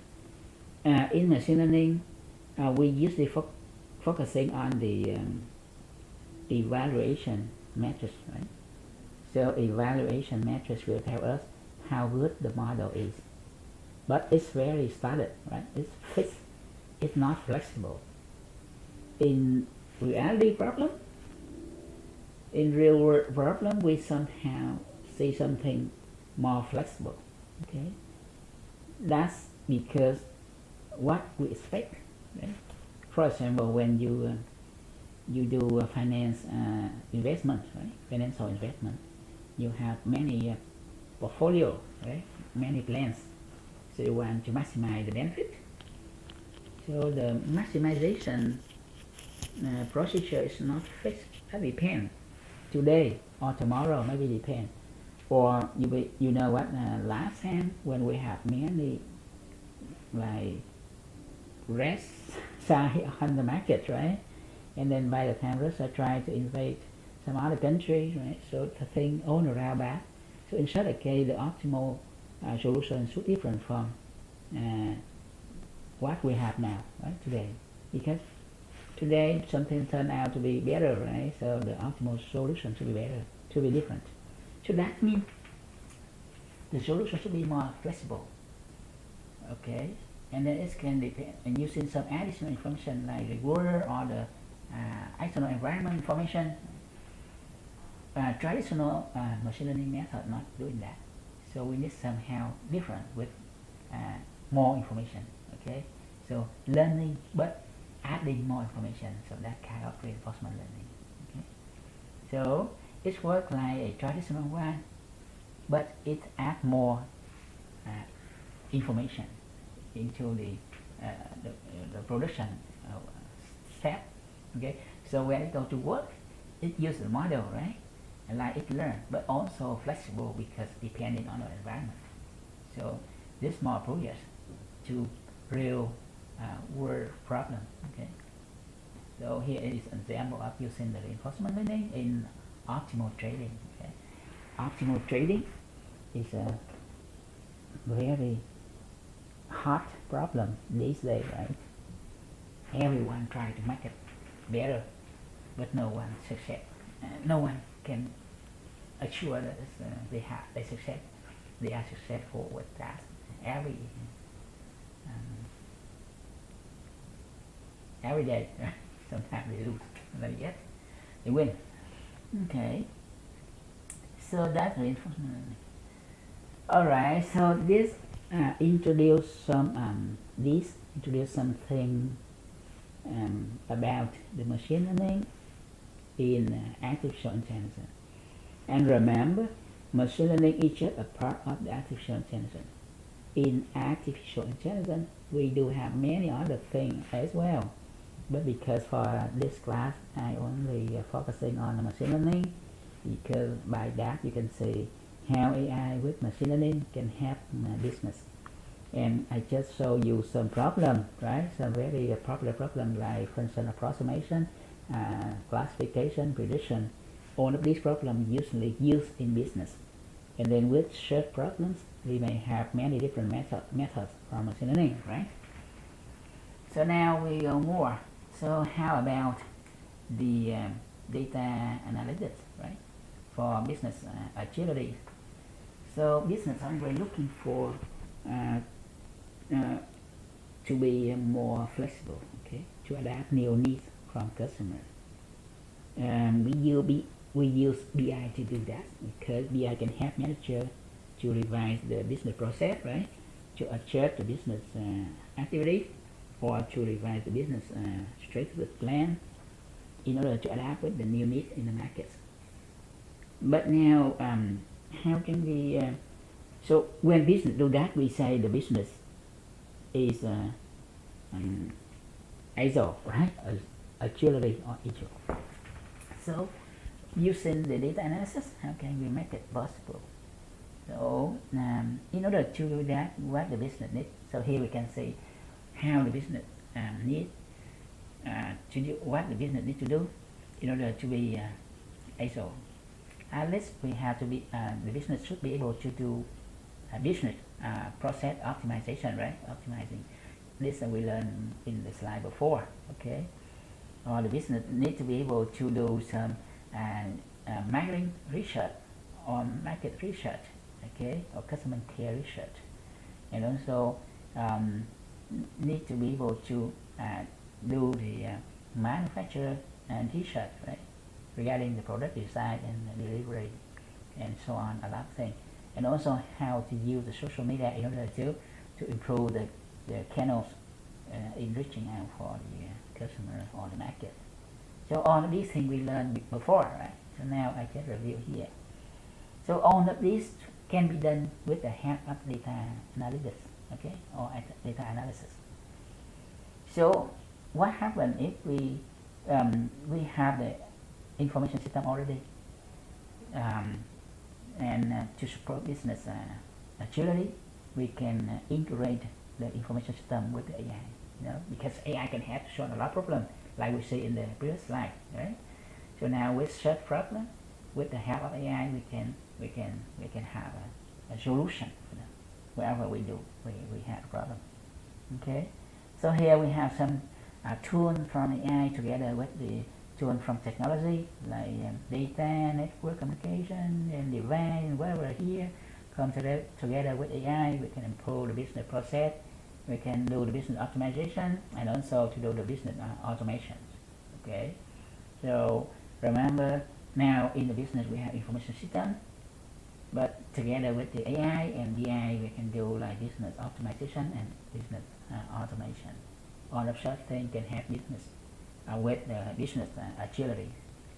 Agility is somehow a flexibility. Okay, so that means from any level of decision in the business, even though you want to make a strategic plan or a tactical plan or operational plan, all of these will be done with the help of AI. You see, AI everywhere. Together with data, you can do everything. So now, if you want to improve the business process, you can use AI with data. You want to optimize this business process, AI with data, right? Or you want to reach out for customer more effective, and then AI with data, right? So AI with data can do everything. Okay. So here is an example. Together with AI and data, we can have the business at many different levels. Long time ago, traditional business can help us, right? Long time ago, traditional business information system can help us with data manipulation, but now together with the analytics, okay, we can do more things: collaboration, knowledge management, knowledge insight, and decision, okay, at the any level, decision making. So that's the use of the AI in the business, okay, in the companies, in the organization. So now more, we talk about how about the AI with the emerging technology together to support business transformation. I'm sure that you can know about this term, right? Business transformation, because we talk about the industry 4.0, industry 4, okay, where we do everything automatically, more like optimal, right? And then more effective. So with the help of AI, we can do it. Okay. So at first we talk about some emerging technology. So I just review everything. We talked about it before. So IoT, right, the device, is kind of emerging technology these days. Sensing, right, the device can like feel something like security sensor. Security sensor is kind of sensor, or the sensor that detects the product, right, whether it's have problem or not, it's still pressed or it's on, or the product is in use on its pie or whatever, right? So the sensing technology, they just measure the humid, the thing around the environment to detect. Cloud computing, we know that, right? The system of computer that can do the thing and run super fast. And context awareness framework. Now we track the thing, but not like static, but very dynamic. Okay, so like when we measure about the way people doing shopping, long time ago we just think about what they get on that day. That's it, right? We didn't care about the environment. But now, when we monitoring or tracking the shopping, um, customer doing shopping down there, we also track the environment. So for example, we find that in the morning, people usually buy milk, right? In the evening, they usually buy fruit, right? Or they get the pizza, or they get some fast food, for example. So that's why we do some like context awareness and monitor. Right? We monitoring the things, but we also track the environment. So that kind of context awareness, because that's more information. Okay. And virtual agents or assistants, you guys know that, right? When we go to online store, we usually have it. Or in the communication company, they also have it to talk this and help this. So that can help us to reduce the number of employees, right? Now we can do it by computer. And virtual environment. So now we can let the user to feel something remotely, right? So we can help them to use the smart glass like this in order to see some product we sell, right? Even though we do the real estate business, okay, so they can see something even they're not there.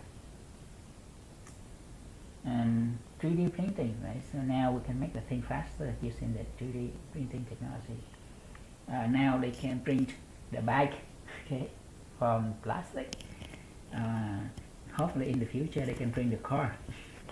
So the printer can print out the car because they can print from a metal, or they can print out a fur. So you simply order, you can print out. 3D printing is very helpful in the future. So so that's all the emerging technology these days. Okay, and then we can benefit from them with the digital transformation. So what digital transformation in the business? So it seems like it have to build the business and turn the business into a system of intelligence. Okay, everything, every department in business turn out to be smart. Okay, even though you use the system, even though you have a employee, right? They turn out to be more smart or more powerful. Even though for your customer, you have your customer more smart. You know what? Business in the future will have customer, help them to stop being smarter. Okay, to consume the things smarter, to manage their finance, personal finance plan smarter. So that's the way this digital transformation will bring, making everything smarter. And also for the product as well. So the product will be revised, right? Redesigned, reformed to serve the customer better. Okay, and then in the business, every process, including the management process and customer service process, for example, or manufacturing process, turn to be optimized, right? Optimized, right? So that's the benefit from digital transformation. So with the help of the AI and emerging technology, we can do it. Okay. So here's for example, if you want to do like customer care better, so digital transformation can help, because now we use technology like Internet of Things, virtual assistants, with the help of AI and some other computing platform, we can make it possible. Okay, and that means customer care now taking into account everything. So remember last time I say traditional system, they put the customer outside the system, right? But for the modern one, they link the customer into the system. So link to the customer is the modern approach these days. So now the customer is part of the system, and then you can figure out what to do, how can help them, and what to how to reach them out for the customer, or what can do to the customer. Okay.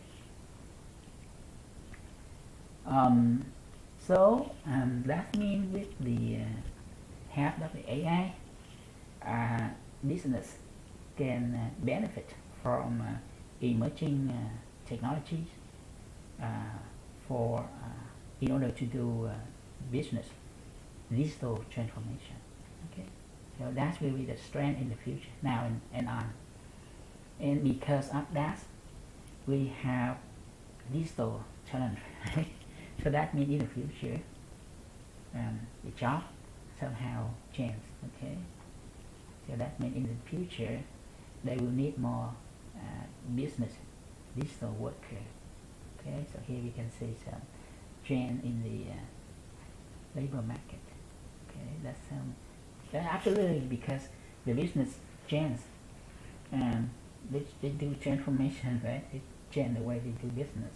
So that means they will hire for the employee, for the worker that can adapt with their new digital model, right? You know, they can they hire only people like that. So that means in the future you can see many things can change a lot, but you also need to be like ready for that. Okay, so from this slide, I hope you will to be aware of the changes.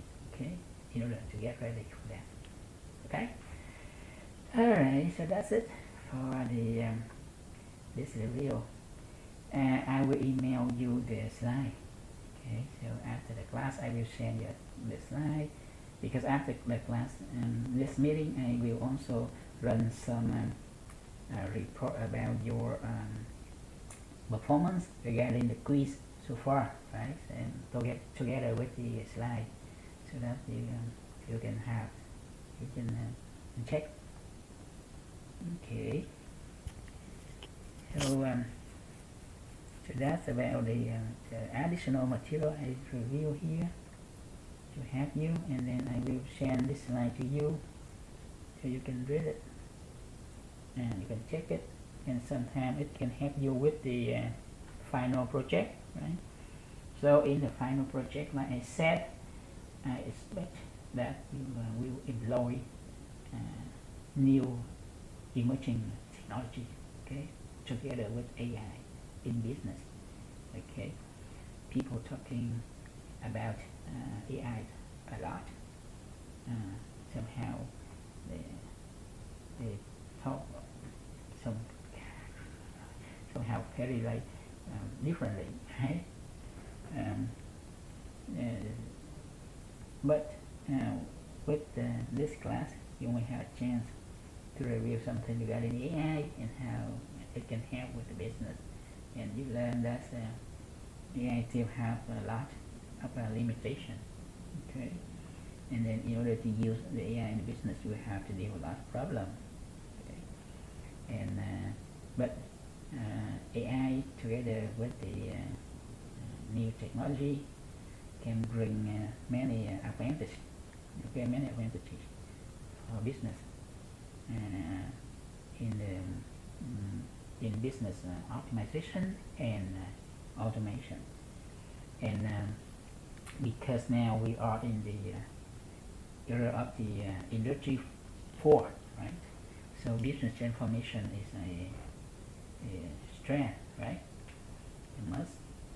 So AI can help us, okay, can help business with that. And then in your final project, you simply like using AI with some technology, like with the Internet of Things, with the sensor, with the smart glass, or with the cloud computing, right? Because you cannot do everything, just do one thing. So AI together with a emerging technology can help in some problem in the business. Okay, so that's what I expect to the final project.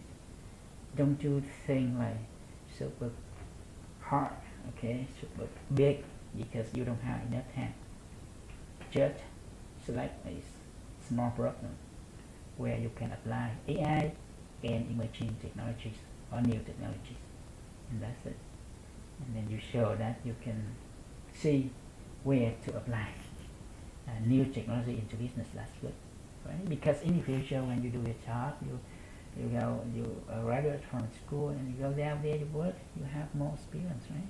And then you have some specific problem, and then because that's your job and you understand more than any other one, and you can like have the best way to use AI with business, with the technology for business problem. Okay. Alright, so that's we done the review on AI for business. Okay. And now we back to the Microsoft Teams. So we no longer need the website. Okay. Go back to Microsoft Teams. So I have 10 more minutes to answer the question.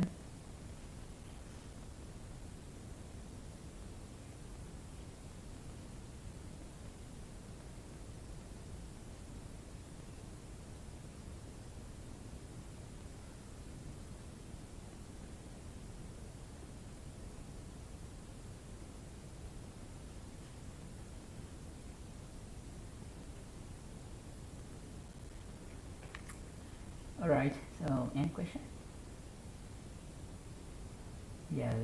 Bây giờ sẽ trả lời câu hỏi, là có 10 phút. Các bạn đang làm cái final project đúng không? Mình có câu hỏi gì thì mình hỏi. Nếu không có câu hỏi thì các bạn có thể quit. Tôi sẽ ngồi đây chờ câu hỏi. I have a question, teacher. Yes.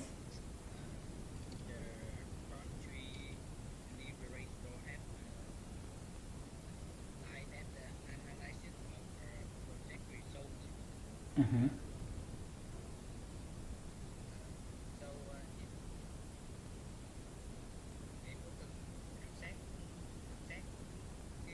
No, mình không có không em. Mình đâu có đủ time để mình đi mình survey đúng không? Hoặc là mình đi like case studies. Mình chỉ cần dùng lý luận á, tức là khi mình áp dụng cái này thì so với cái cách truyền thống nó khác chỗ nào là được rồi. Vì bây giờ có muốn đi ở ngoài cũng chắc chỉ có công ty nó đã làm cái đó cho mình để mình xem, đúng không? Còn nếu em đúng rồi, tại vì lý luận được mà, chẳng hạn như em thấy như là lấy ví dụ nhé, em nói check out ở cái siêu thị, nếu mà người ta làm bằng tay thì có phải là phải có nhân viên đứng không? Phải có nhân viên đứng ở đó và tôi tới đứng xếp hàng đúng không? Mà nhân viên thì hiển nhiên là trong doanh nghiệp nhân viên nó phải hạn chế chứ, đâu có sẵn tiền mà nó mướn nhiều nhân viên. Rồi người ta cũng mệt mỏi nữa, thái độ người ta sẽ thay đổi. Còn nếu như tôi đứng ở cái máy thì máy nó làm được, thì em mới nói cái máy đó thì giờ cái máy mà để đọc cái mã vạch thì máy nào chả có, đúng không? Hoặc là cái cân nặng bao nhiêu cái nào chả có, hoặc là với cái ứng dụng của trí tuệ nhân tạo về xử lý ảnh thì nó nhìn cái mặt hàng là nó biết cái đó là cái gì, những cái đó hoàn toàn thật. Thành ra em vừa nói vậy là được. Chứ ví dụ giờ mình nói là nếu mà tôi đưa cái này ra Copmart, ở Copmart là gì có, Sài Gòn Cop giờ nó đâu có mấy cái thiết bị tự động check out đâu. Ở Mỹ thì cũng chỉ có một số chuỗi bán lẻ nó có thôi. Đấy thì mình đợi chứ đi tìm khảo sát mấy doanh nghiệp thì ở Việt Nam lấy đầu ra mà, đúng không? Chứ đừng nói là hợp lý được. Em có thể lấy một ví dụ nào đó em đang làm em không em sợ em giải thích được, anh nói ở đây tôi trả lời cho.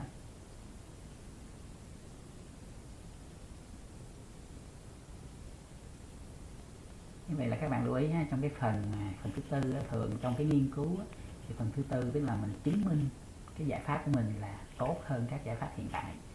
Thì để mà chứng minh cái đó, nếu sau này bạn làm luận văn tốt nghiệp á, thì bạn phải chịu khó đi thực tế nha, thu thập số liệu, hoặc là bạn đi phỏng vấn những người có chuyên môn. Có thể là chưa có thực tế thì cũng sẽ có những người có chuyên môn đó, thì bạn liệt kê là tôi đã phỏng vấn những người sau đây có uy tín này, thì những người đó họ sẽ khẳng định giúp cho bạn thực tế là những cái đó là đúng. Còn trong cái đề tài của mình đây á, là mình đâu có thời gian đi làm cái đó đâu, thì các bạn sẽ tự lập luận, đúng không? Nó cũng thể hiện cái khả năng tưởng tượng của bạn đó, chứ không có gì hết trơn.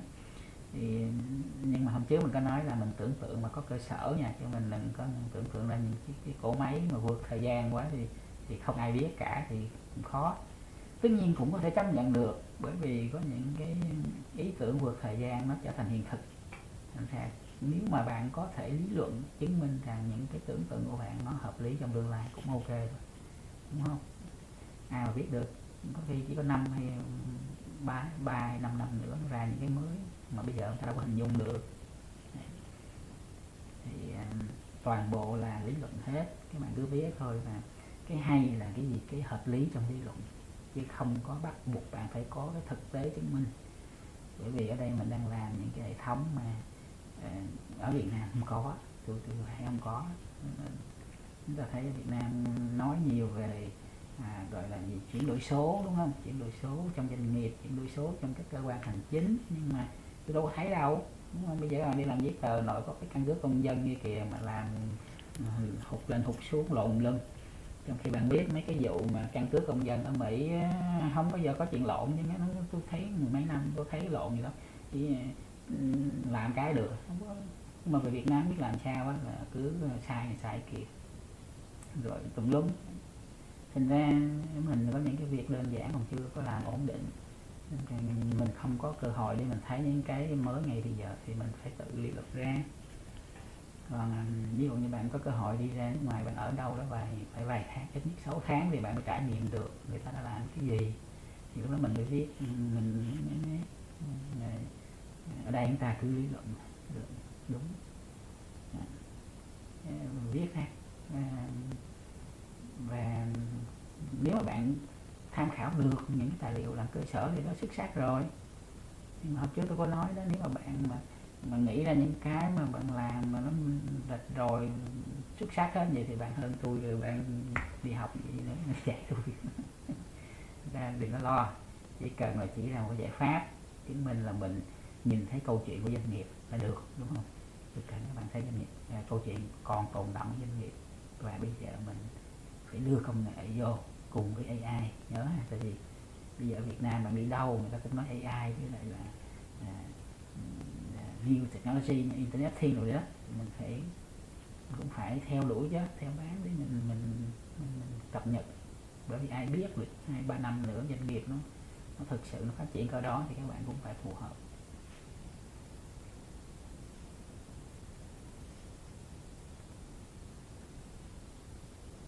Rồi các bạn khác có câu hỏi gì không?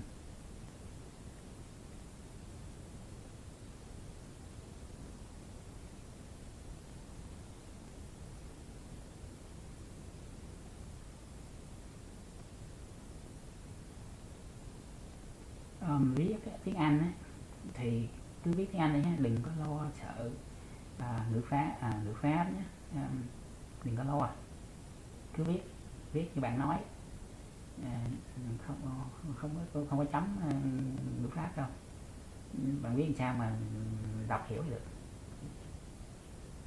Viết thẳng tiếng Anh luôn, viết nó sao cho nó, đừng có lo là viết tiếng Anh là mất thời giờ quá. Tại vì sao? Bởi vì tôi giống nãy tôi nói các bạn có nhiều cái thuật ngữ, chẳng hạn như bạn viết tiếng Anh, bạn viết BI cái tôi hiểu liền, đúng không?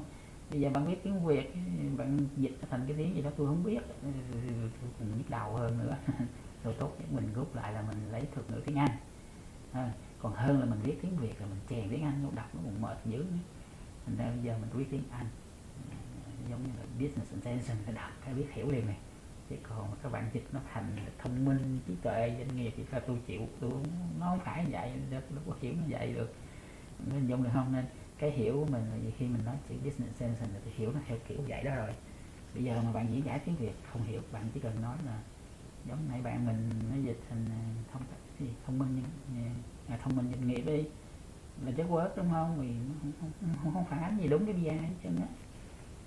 Mà chúng ta hiểu giống như chúng ta hiểu tiếng Việt là chúng ta hiểu cái nghĩa của nó, chứ chúng ta đâu có hiểu cái mặt chữ đâu. Mình đâu có học tiếng Trung Quốc đâu, mình nhìn mặt chữ mình đoán nội dung, mình ra mình cái cách mình hiểu nó vậy á. Là tốt nhất là dùng tiếng Anh, đọc cái biết liền, giống như là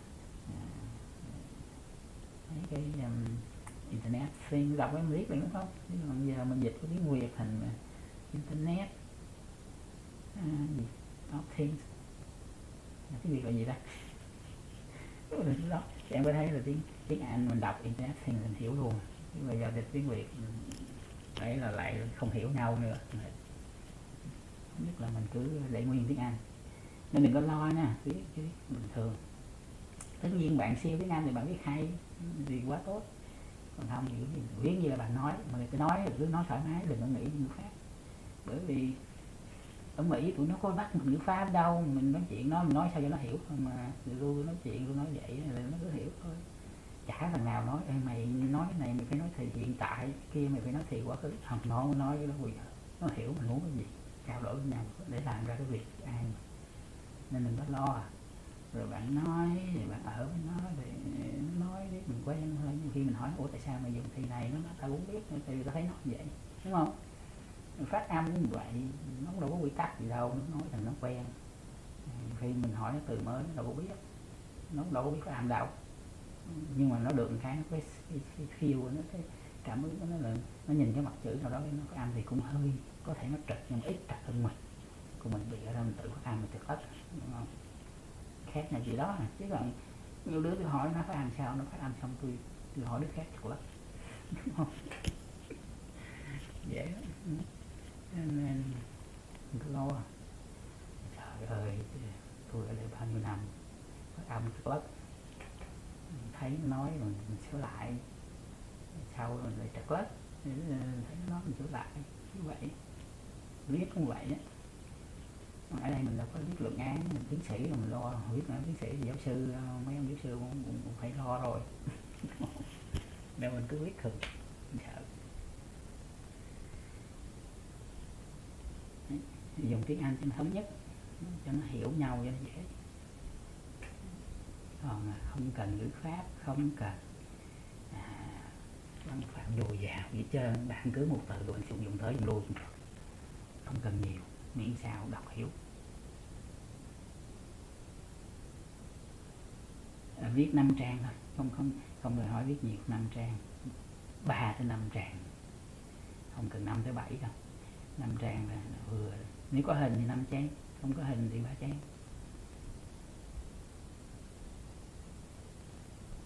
Rồi có hỏi nữa không? Rồi bây giờ là tôi sẽ in cái report mà trên cái bài quiz các bạn làm từ trước tới giờ thôi nha, chứ không phải là final đâu nha, chưa có kết thúc đâu mà. Thì mình sẽ in ra để các bạn biết là mình đã làm tới đâu rồi. Thì mình sẽ biết. Với cái hai nữa là tôi sẽ gửi luôn cái slide. Rồi, nếu mà không có câu hỏi gì thì mình dừng ở đây ha. Hẹn gặp các bạn buổi sau. Bye.